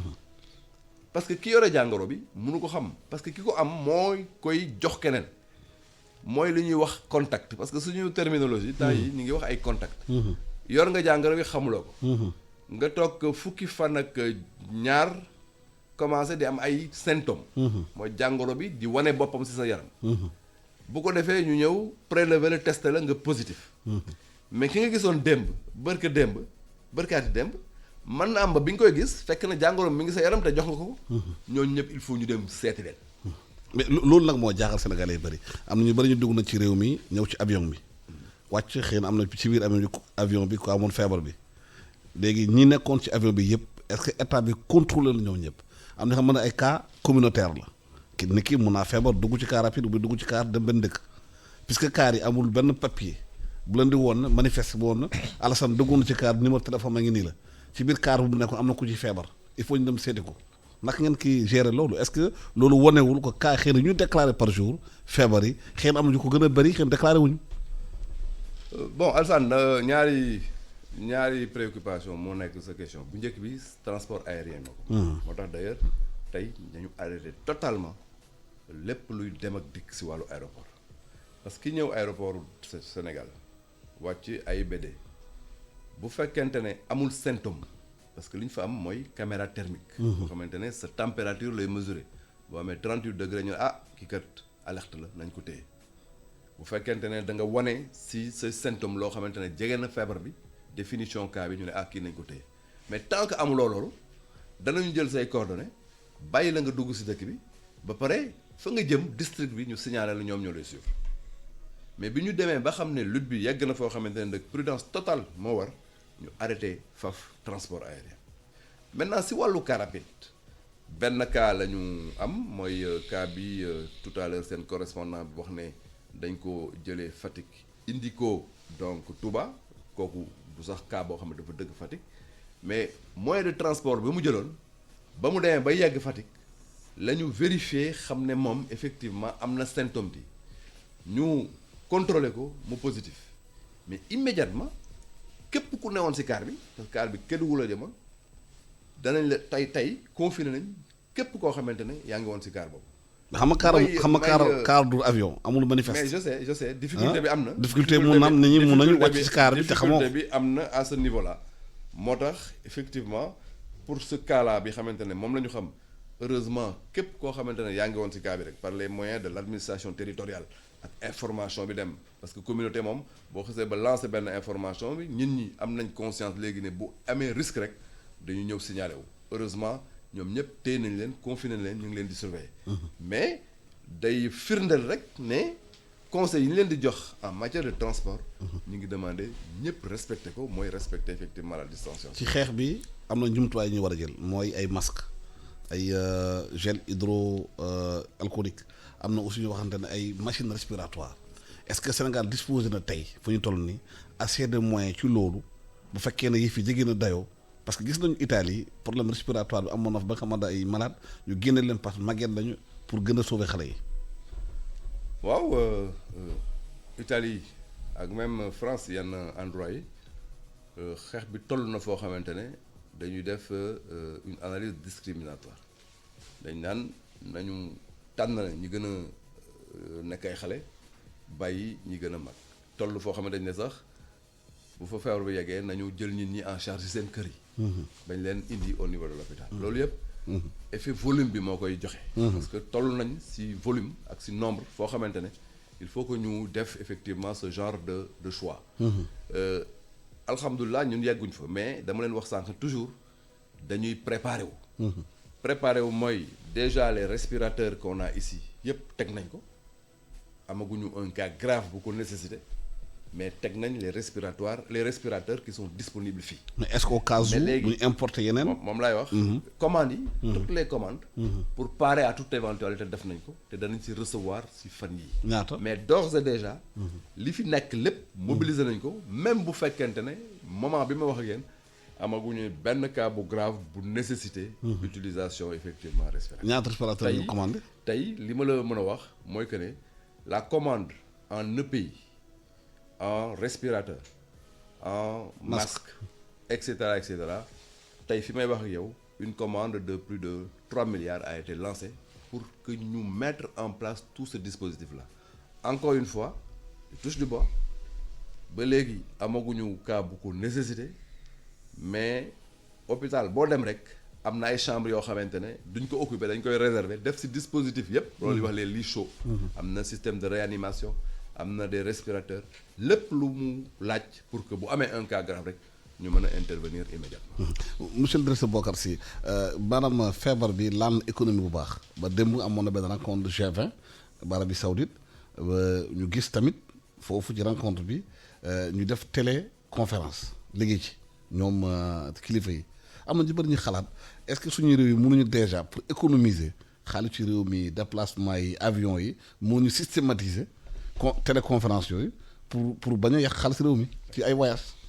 Merci Alassane. Je pense que xëy na léegi la fës mais dans beaucoup de sociétés, dans beaucoup de secteurs, les gens ne se déplacent pas systématiquement. Il faut savoir également adduna bi ni mu évoluer. xam nga internet amul woon, portable amul woon, léegi yooyu yëpp permettre na ñuy utiliser pour waxante. Mais il faut également savoir que parfois ñu toog ci benn bërëb di interchanger, c'est important. damay jox exemple boo xam ni caractéristique mooy léegi boo jëlee portable yi mun nga nekk un voisin fin d'année ñu inventé ay vœux alors qu'on peut se déplacer pour se souhaiter les vœux. Il y a un revers à éviter mais li ma la mën a wax pour être beaucoup plus concret. mais loolu pour réunion internationale. non dama lay wax rek maa ngi ñëw. Aujourd'hui beaucoup de manifestations ont été gelées. Les gens échangent. wax naa la fan yëpp ñu ngi réunir partout par exemple lundi gouverneur convoqué na réunion ak président APB yëpp mais la réunion était virtuelle c'est-à-dire que man maa déplacé wu ak directeur exécutif APB bi chacun des 8 pays ñu déplacé wu gouverneur wax ñun en visioconférence on se posait des questions et on se voyait. ba ci UEMOA. ci UEMOA. Donc c'est important. Démb pareil ñun ñii APB ça fait un moment quand on se réunit benn dispositif la ñu am on compose un numéro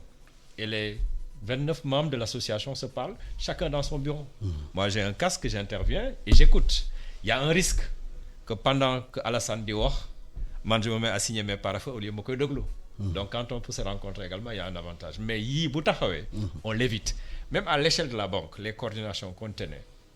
on a mis en place benn dispositif boo xam ni on peut se parler chacun à travers l'ordinateur en se voyant sans se déplacer. Alors qu'on se retrouve c'est-à-dire pour wax la ne que bu ñu génnee ci lii ça va s'installer durablement. C'était déjà le cas mais lii c'est un phénomène accélérateur xam nga dafa am loo xam ni chaque fois day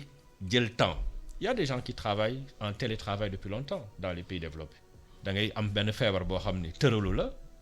mais pour ne pas gêner les gens da ngay toog sa kër tontu benn lettre yónnee ko sa assistante tiré ko joxe ko fi may wax ak nii léegi banque centrale bind nañu léegi courrier bi wala adresse bi ñu koy déposer pour éviter sax déplacement yi. Dans notre activité aujourd'hui planton yi doon yóbbu courrier c'est devenu des personnes à risque pour ñoom parce que dañu jël courrier banque bi di ko yóbbu dans certaines administrations on a dit les courriers non essentiels on l'arrête lu ñu mën a scanner yónnee ko ñu yónnee ko li ñu mën a def après mooy bu yàlla dimbale ñu génn ci lii c'est qu'on pérennise ce type de comportement. Économie de temps là, économie d'énergie là avec les embouteillages mais et puis mais il faut qu'également économistes yi xool parce que l'impact de ces nouvelles technologies également va tuer l'emploi. Donc il faut qu'on ait un niveau de productivité boo xam ni les gens peuvent utiliser les nouvelles technologies là où c'est essentiel mais créer un minimum d'emploi. Président Macky Sall keroog ci benn tweet dafa ne dafa laaj les pays riches ñu annuler les dettes des pays pauvres. Banque mondiale démb ak FMI gën nañu benn kii pour wax allègement de la dette am na ñu xam ne dañuy wax ñoom suspension des dettes mooy directeur banque mondiale David Malpass moom daf loolu la wax ci G20 ñu ngi xalaat ci loolu est-ce que loolu bu ñu ko defee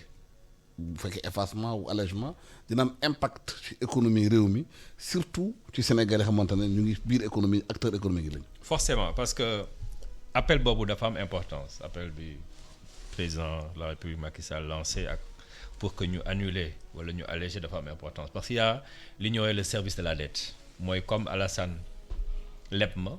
dafa am tableau d'amortissement boo xam ni weer bu nekk day fay boobu trésor la pour yow miy fay ressource la pour ki nga koy fay bu ñu toogee ni dañuy annuler dette bi wala dañ koy suspendre c'est une bouffée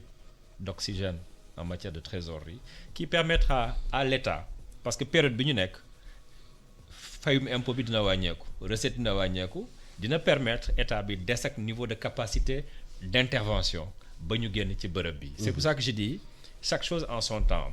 mun nañu bu ñu demee ba génn ci lii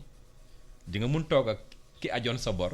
wala ku ko différé woon ni ko est-ce que mun nañ ko supprimer parce que gis nañ ko et lu am la c'est que ñi duñ ci communiquer parce que buñ ko généraliser ku mun a fay sax mun la wax ni ajal ma. te bu ñu ajalee du ñu am xaalis bu bees bu dugg pour ñu lebal Alassane mi démarrer activité il faut que ñu xool ëllëg c'est-à-dire que actuellement dañu am une contrainte du présent mais une gestion de l'avenir donc il faut pas que ñu compromettre le développement de l'économie pour les générations à venir c'est-à-dire que notre rôle c'est d'aider à passer ce cap ni ñu koy waxee pour que doole bi rester constant pour intervention yi moo tax allègement dette bi ñuy woote wala annulation dette pour les pays bu amee c'est comme c'est des ressources nouvelles parce que li nga waroon utiliser pour fay ko di nga ko utiliser pour tes secteurs stratégiques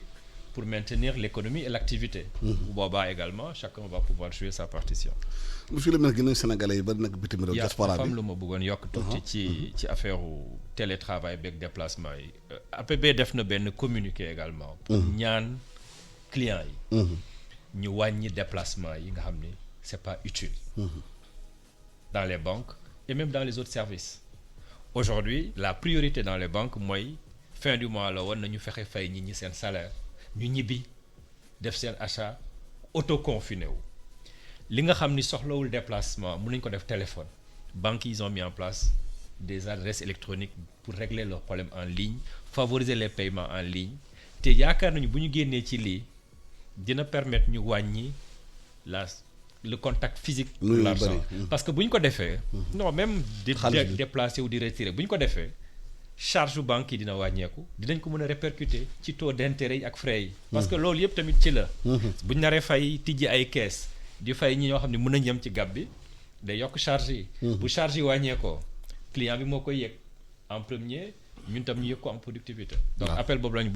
laa bëggoon profiter ci seen antenne pour lancer ko monsieur le ministre sénégalais ba dañu jóge ci diaspora bi di ñëw gis nañu cas yi am na nga xamante ni frontière lañu jaar yan matuwaay lañ jël ci frontières yi parce que Sénégal li ko wër bëri na te am na dëkk xamante ne dëkk suñu dëkkandoo yi kenn du tudd benn dëkk day danaan 2 cas 3 cas moo ci am waaye ñi xamante ne dañu nekk ci mbirum médecine gëmuñu loolu te nit ñaa ngi génn di ñëw yan matuwaay lañ jël ci frontières yi pour ñu bañ a am ay cas importés xëy na du voisinage ba yeneen Sénégalais xamante ne am na sax waa suñu mbokk Guet Ndar yi nga xam ne dañu jël gaal jóge Espagne jël si géej bi ñibbi Guet Ndar. effectivement Alassane information yooyu yëpp dañ koy dugal ñun ci suñu lu ñuy wax veille mooy cellule boo xamante ne loolu la fi nekk xool façon information yëpp pour que information bu ñu jot rek ñu xool ban décision la ñuy jël dans le cadre de la lutte. Déjà ci aéroport yi li ñu taxawal mooy képp ku dugg ci léegi. te yaakaar naa ne donc loolu arrêté nañ ko mais exceptionnellement am na suñu mbokk yoo xamante ne dañoo tagoon États-Unis ñu affrété avion mu indi leen mais ñooñu bu ñu ñëwee par exemple puisque disposition bi ñu teg commencé woon nañ ko appliquer dañ leen jël ñoom ñëpp yaakaar naa ne ñeent fukk ak juróom lañu woon dañ leen jël ñoom ñëpp yóbbu leen au niveau du Lac Rose ñu ngi leen di suivre foofu tous les jours ñu dem def ay prélèvement xool naka la seen taxawaay mel au niveau de Saint-Louis aussi bu ñu jotee élément d'information yu mel noonu déjà par la coopération entre Mauritanie ak ñun suñu mbokk yooyu dañ leen indi ba Ndar bu ko defee le comité régional nga xamante ne moom moo yore riposte bi foofu ñoom ñoo leen utal fu ñu nekk fu ñu leen confiné ñooñu itam ñu ngi leen di surveiller foofu ba seen 14 jours mat bu ko defee képp ku si manifester dara ñu mën la jël mën la traiter mais li ëpp solo aussi mooy vigilance bi ñu war a am partout au niveau des frontières terrestres am nañu suñu frontières terrestres c'est des frontières assez poreuses ñu am ay dëkk yoo xamante ne dañuy donc jokkalante ak ñoom dans le cadre du bon voisinage mais dispositif boo xamante ne les forces de défense et de sécurité dañu liggéey ak système de santé bi teg nañ ko déjà donc fi ñu toll nii dañu nekk ci situation de guerre boo xamante ne waruñu négliger dara fépp foo xamante ne war na mën a am de la transmission en termes d'échange rek taxaw nañ fa pour mën a donc barrer am nañu bëgg attirer seen attention ci loolu parce que yónnee nañu SMS léegi nee nañu am nañu liggéey ci centre d'appel yi centre d'appel yi tamit ay lieu de regroupement la waaw ba léegi yenn centre d'appel ñu continue de fonctionner comme si rien n'était yenn centre d'appel en tout cas centre d'appel 800 00 50 50 centre d'appel u système de santé bi la dañ ko non pas téléphone bi ñi xam ne dañuy liggéey ci centre d'appel maanaam ñoom dañuy nekk Sénégal fii liggéey genre télétravail ou bien centre d'appel nañu di woote da jël ay communication ça veut dire si biir centre d'appel yi respecté wuñu mais loolu yaakaar naa ne il est important que à partir d'ici déjà répertorier centre d'appel yëpp ñu donc lancer ce message. Les banques Bokar wax na ko léegi xaaruñu ñu wax leen wala ñu ñëw effectivement taxawu leen déjà à leur niveau jël nañ ay dispositions au niveau des GAP jël disposition au niveau des guichets jël disposition même si seen biir réunion donc aujourd'hui employés yi nekk si biir centre d'appel bi par le biais des comités d'entreprise par le biais des responsables syndicaux et cetera ñoom sax ñoo war a d'ores et déjà stopper ce genre de comportement aujourd'hui la tolérance comme ni ma koy waxee elle n'est pas permise képp koo ne xamante ne da nga nekk ci biir benn entreprise nga xam ne ton entreprise respecté wul ces règles d'hygiène et de sécurité dans l'entreprise yaakaar naa ne y a des mécanismes internes yu nekk ci biir entreprise bi dañu war a jóg interposer wu donc loolu c'est un appel que je lance. Bokar parce que centre d'appel yi tamit nit ñi xam nañu ñu bëri mënuñu syndiqué wu parce que c'est des salaires précaires et xale yi nga xam ne leen jël yenn saa législation de travail duñ ko respecté Sénégal. D'accord je pense que dafa am benn conscience citoyenne bu développé wu ci période bi boo xam ni nit ñi xamuñu ko parce que l'activité est concentrée plus sur les effets que sur les changements de comportement. J'ai discuté un peu avec bi ñuy discuter APB di réaménager horaires yi les gens ont posé la question de qu'est-ce qu'on fait de la législation du travail. On leur a dit mais bu ñu nekk état d'urgence la loi est quasiment suspendue donc quand on est dans de l'urgence également la législation du travail c'est chaque patron qui doit prendre la responsabilité. ma lire la benn message. non damay àggali foofu rek c'est important. bi affaire bi amee. il y a une première décision bu ñu jël avant même le couvre-feu. Au niveau des banques on a pris des suggestions en disant le personnel non essentiel bu ñu ñëw. fermer les restos d'entreprise. Moi quand c'est arrivé j'ai appelé le collège mais je me dis on va fermer le resto waxuma leen est-ce qu'on peut fermer le resto. dama waxtaan ak ñoom ni leen pour des raisons de sécurité on va fermer le resto on va abréger l'horaire on va rapprocher pour ngeen teel a wàcc dem. mais ils ont compris. L'essentiel c'est de mettre en place un système de restauration qui perturbe pas parce que restauration bi c'est un lieu de regroupement. bu ñu génnee aussi lekk ci biti c'est un lieu de regroupement donc je pense qu'à un moment donné il faut que chaque employeur ou chaque corporation en rapport avec les partenaires sociaux wax lan la ñu war a def ñun au niveau de la corporation on est organisé on s'est rencontré on a dit voilà le communiqué de la place des 29 banques et institutions établissements financiers ce qu'on recommande mais tout le monde l'a appliqué. Même on s'est entendu sur les ouvertures on s'est entendu sur les mesures de sécurité et on a partagé ce qu'on appelle les bonnes pratiques parce que ku ci nekk am na loo def sa banque keneen ki xamu ko bi ñu ko waxee def nañ ko. waaw monsieur le ministre man lire la juste rek en français ci SOS bi ki nga xamante dañuy liggéey centre d'appel nee na je viens vers vous dans le cadre de la lutte contre la pandémie en effet je travaille dans un centre d'appel de la place avec au moins 1000 conseillers qui viennent de partout pour se regrouper dans un immeuble empruntant les mêmes ascenseurs les mêmes salles de détente de repos les mêmes toilettes il n'y a qu'une seule sortie et une seule entrée de plus le bâtiment est climatisé et qu'il partait les systèmes de climatisation transportés par le virus comme on waxee c'est une catastrophe si les personnes venaient à l'attraper le virus et à rentrer chez eux qu'est-ce que l'État fait par rapport à ces centres d'appel. mais l'État bi li mu mun def. waaw mooy déjà que ki def SMS boobu mu génn ci philosophie masla parce que wax na ba jeexal waxul ban centre d'appel la. dañoo toll foo xamante ne réewu masla dañ ko war a téye. déjà moom déjà ci SMS am leerul. dans un centre d'appel de la presse. oui absolument. il est important que mu wax ñu ne damay liggéey tel endroit bu ko defee dans les 30 minutes qui suivent ñun ñu war a mën a jël ay dispositions. moo tax appel bi may lancé au Sénégalais mooy que yu mel ni vraiment ñu wàññi masla bi. yi ñu war a wax de manière claire ñu teg ko sur la table olof dafa wax ne jàngoro bu siwul du faju loolu war donc il faut que yu mel noonu ñu leer donc man dama koy retourner effectivement donc message boobu bu yaakaaree ne moom dafa nekk situation de risque nañu wax lu leer loo xamante ne dañ si mën a sukkandiku contacter numéro centre d'appel bi signalé ko exactement waaw ñu déglu tuuti professeur Moussa Seydi xamante ne moom kàngam la ci yéen dafa bokk ci yéen monsieur le ministre te def na ay maanaam jéego yu bëri professeur Moussa Seydi ñu déglu ko ci déclaration bu defoon fan yi traitement bi jafewuloon comme ni ma ko waxee infection à coronavirus mun na reyaate loolu moom dëgg la mais cas yu grave yi 20% la ñun nag cas bi ñu amoon cas bu simple la du woon cas bu grave kon faj bi jafewuloon faj bi lu mu basé woon rek selon moom li mu soxla rek lañ doon xool li ñu war a def ñu def ko donc faj bi jafewuloon ci kaam li amoon solo rek mooy ni ñu ko war a toppatooy def ko ci anam bi nga xam ne keneen du am feebar bi ci suñu hôpital loolu nag dafay laaj ay jumtuwaay yu am importance par exemple lu ñuy wax équipement de protection pour jox benn exemple gis nga nit ñi ni ñuy soloo mel ni ay cosmonaute ak yooyu parce que ñun suñu amee feebar bi mun nañ yóbbu feebar ci biir dëkk bi am aussi procédure ak protocole boo xam ne moom la ñuy suivre am na yoon bu ñuy jaar duñ dellu gannaaw am na fu ñuy war a génnee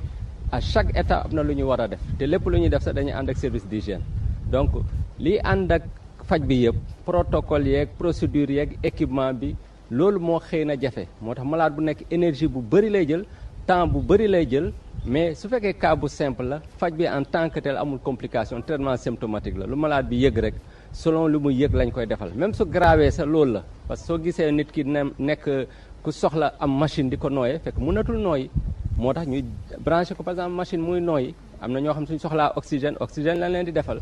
li nga war a def loolu nag soo ko deful malade bi mun na faatu moo tax faj bi am solo parce que traitement symptomatique bi soo ko deful malade bi moom bakkanam mun na si xëj waaye kii moom du woon cas bu grave amul woon benn risque xaaruñu woon leneen lu dul mu wér amul woon leneen lu ñuy xaar amul woon leneen lu ñuy tiit parce que en règle générale malade bi fukki fan lay def mu wér li gën a bëri kii wér na si une semaine sant suñu borom am na cas yoo xam ne dina gën a gaaw wér am yoo xam ne dina gën a yéex a wér waaye amul woon dara jeune la woon xale la woon donc jeunes yi li ñuy def complication bëriwul 0,2% des cas te amuloon beneen feebar aussi bu mu àndoon te malade aussi bu discipliné la loo ko wax mu def di respecter prescription bi malade bu yomba toppatoo daal donc amul dara daal loo xam ne ñun tiitoon nañ ko ci kaaw. d'accord si wàllum prise en charge bi yan jafe-jafe ngeen jànkonteel yéen personnel soignant bi. non jafe-jafe non amu ci benn jafe-jafe parce que équipement yi ñu soxla pour faj ko am nañ ko donc personnel bi. c'est un personnel très bien entraîné pour faj feebar yu gën a grave yi yu gën a jafe yi et puis moom it jàpp na ci faj bi waaw lu ñu ko wax mu def fu ñu ko jaarale mu jaar donc amuñ ci benn jafe-jafe et puis amoon nañu un déficit de personnel mais recruter nañu ñetti nit ñoo xam ne ñu ngi commencé nañ di liggéey ak ñun en fait ñu ngi fi woon sax ak ñun waaye nag seen liggéey dafa pare woon ñu naroon leen libérer mais ministère de la santé jël na leen ñu nekk fi di liggéey ak ñun donc amuñu vraiment benn jafe-jafe par rapport à ce premier. voilà ñu ngi doon déglu Adama Manouchka Ba àndoon ak docteur Seydi directeur yow yaay en même temps président des professionnels de banque établissement financier am na entreprise yu nekkoon Sénégal fii di doon defar li nga xamante ne tey dañ ko jël di ko duggal ci faj maladie mooy chloroquine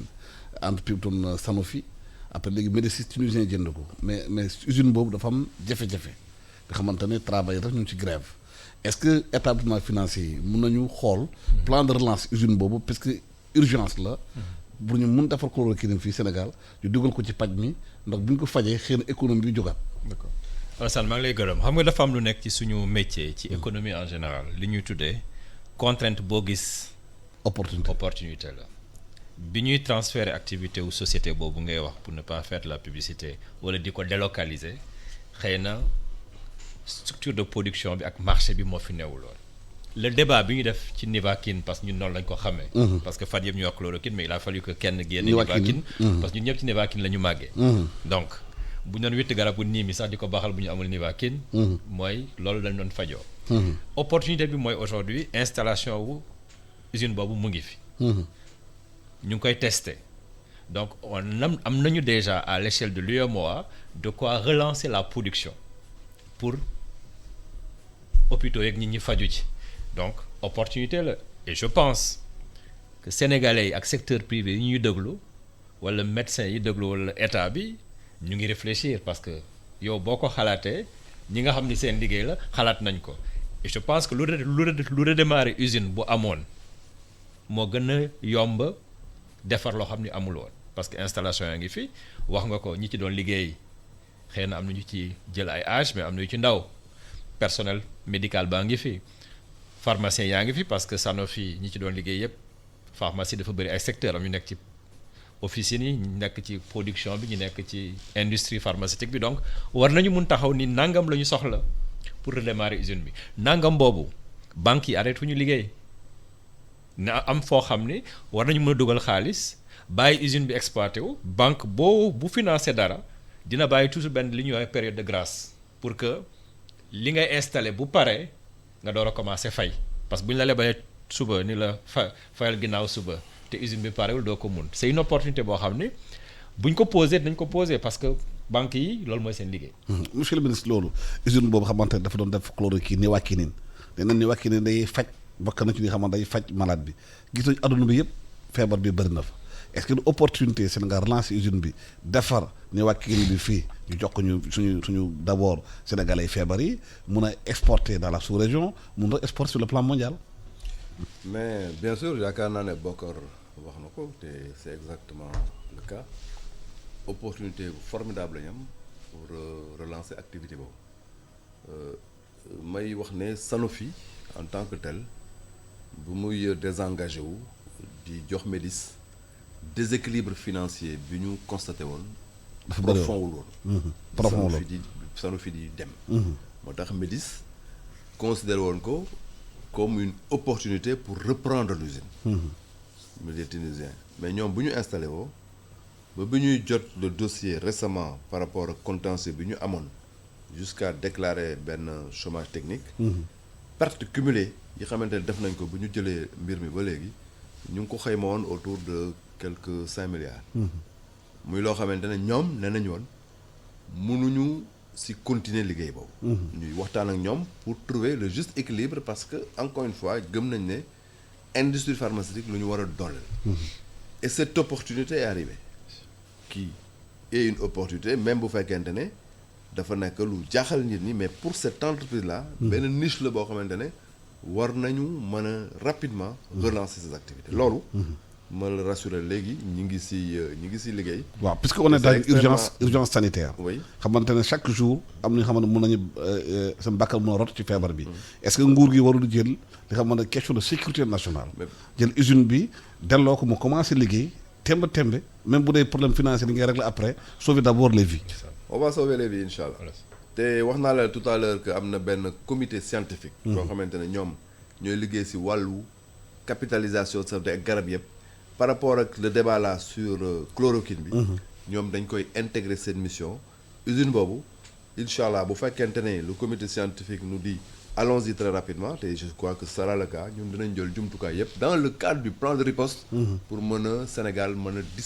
disposer de l'ensemble des médicaments. mais est-ce que Sénégal pare na renflouer usine bi commencé woon liggéey bi nu mu gën a gaawee. mais wax naa la léegi nous avons un plan de riposte. le plan de riposte un plan de contingence. am nañ sax une masse financière plus importante pour soutenir la lutte. ñaata la. il est évident que dans ce montant annoncé de 1000 milliards. le secteur de la santé aura tout ce qu'il faut pour renforcer non seulement la lutte mais pour renforcer le système de santé de maintenant. Bokar. c'est-à-dire que dama bëggoon yokk ci tuuti parce que APBF ci CNP la bokk. donc ci secteur privé bi la ñu nekk. je crois que bu ñu génnee ci lii le secteur privé ñun ñëpp quand je dis le secteur privé c'est ñun ñëpp. on devrait regarder d'un peu plus près. les secteurs productifs. pour être autonome dans beaucoup de choses. Un médicament, c'est important. En tout. Je pense que du médicament rek. L'essentiel c'est de regarder la balance commerciale, de regarder li jógee ci biti loo xam ne mën nañu ko defaree fii. pour que bu ñu tëjee aéroport yi. tëj yëf yi. duñ ko yëg. parce que aujourd'hui bu ñu amoon xaalis sax parfois bu stock sécurité yi jeexee y aura un problème d'approvisionnement. donc je pense que ça doit être une prise de conscience. pour ñu toog xool urgence bi léegi mooy relancer usine bi. parce que c'est une question de vie et de cette usine mort. va être relancée mais globalement. c'est tous les secteurs de l'activité. parce que ce type de problème peut survenir tous les 25 ans ou tous les 40 ans. donc aujourd'hui pour régler même le problème des devises qu'on a il faut qu'on favorise la production de beaucoup de choses sur le plan local.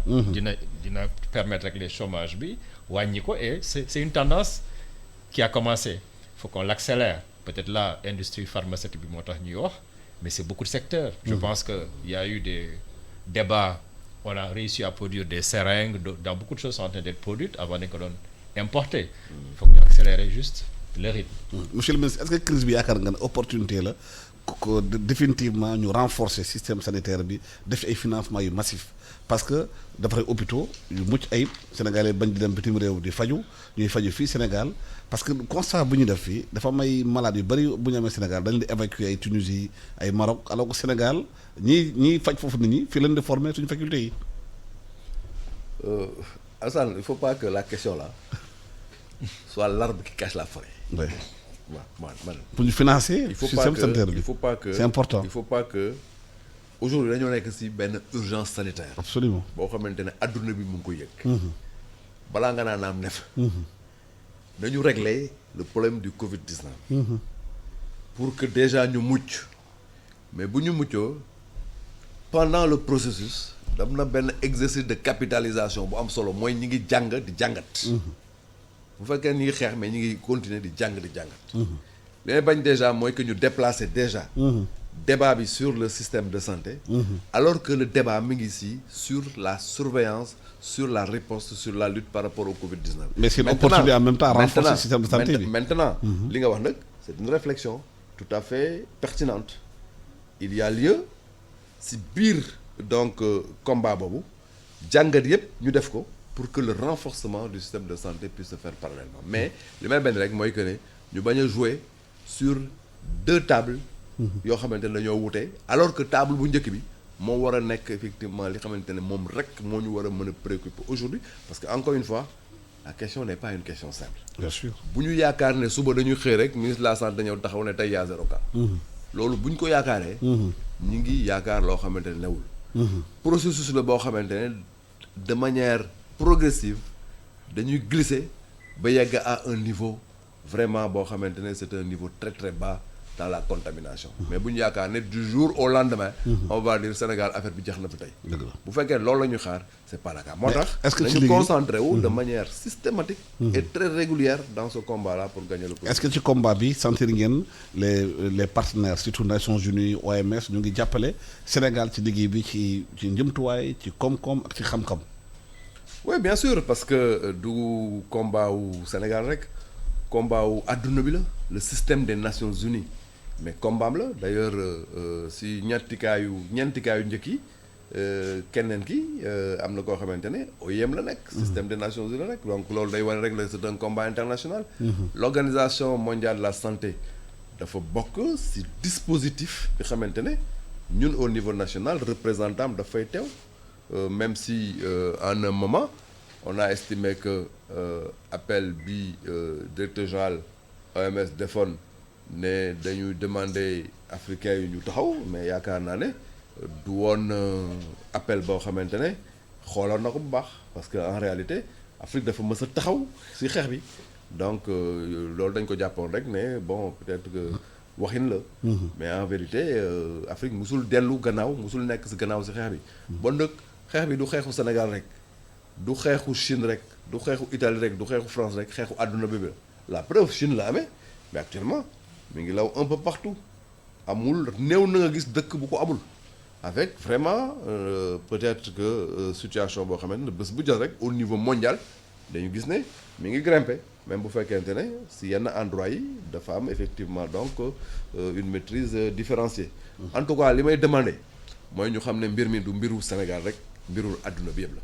mais nu mu nekk mbiru àdduna bi yëpp mbiru ku nekk si ñun la le combat est d'abord un combat de comportement individuel ku si nekk boo jëlee conscience que yow xeex bi yaay le premier combattant bu boobaa danañu gagner le virus. waaw danañu tàggoo léegi xëy na Bokar ñu terminer ak yow parce que ministre bi dafa am ay urgence yu war a dem ci. d'accord maanaam liggéey bu war a def ci ministère dama lay remercier rek ci opportunité bi nga ñu jox. may wax ñëpp ni que ñëpp la concerné. Les secteurs d'activité deviennent à la limite secondaires li ñuy wax ci wolof ñu ni boo tëbee dugg ci taal fa nga tëb pour génn. Actuellement doole pour tëb pour génn la ñuy am. mais bu ñu yàlla dimbale ñu génn ci jàmm. Il faut que ñu tirer les conclusions positives. Il y a beaucoup de pistes d'amélioration de notre manière de travailler, de notre manière de faire et de notre manière également d'anticiper. mooy liggéeyu ku nekk. Je pense ku nekk secteur bi nga nekk rek boo defee sa auto introspection di nga xam ni que les mesures de sauvegarde parce que je disais en réunion récemment que pandémie yi ñu am yëpp en général c'est des problèmes d'hygiène ou de comportement en général génnu ci donc yi mel ni bu ñu defee autoprotection rek après du soxla ñuy autoréguler nit ñi même il y a un vécu important à tirer même la capacité à se retrouver dans les bureaux di waxtaan wàññeeku na parce que bu boobaa ñii dañu dajaloo ci bureau yi di waxtaan alors qu'on a le téléphone qu'on peut se parler qu'on est là pour travailler donc bu ñu tiré conclusion yi rek des niches de productivité dina ci nekk pour ñu améliorer bañ a wàllante yenn maladies parce que promiscuité baaxul fenn di ñaan yàlla ñu gaaw ci génn et que ku ci nekk ci li lay xaar ñu fekk la ci en tout cas moi au nom de l'association des banques en rapport ak la banque centrale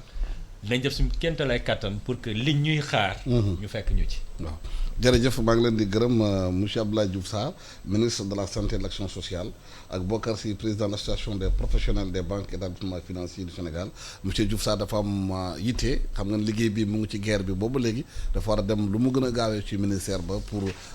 réunion de coordination war def te tamit bulletin bi xamante ne par jour dina génn léegi mu génn ñu di gërëm di leen sant di ñaax sénégalais encore ñu xam ne feebar bi du feebaru caaxaan feebaru bi xamante ne buy reyaate la buy lawaate la képp ki nga xamante ne conscient nga loolu na nga ci jël matuwaay ñu war a jël raxas say loxo set ci fépp moytu feebar bi moytu wàlle ñee ñu toog seen kër ngeen toog seen kër boo am ne dara looy def ci biti toogal sa kër bi xamante ne nga bañ a lawal feebar bi parce que réew mi bu nërmeelu kenn du ci génn yoon na gërëm di leen sant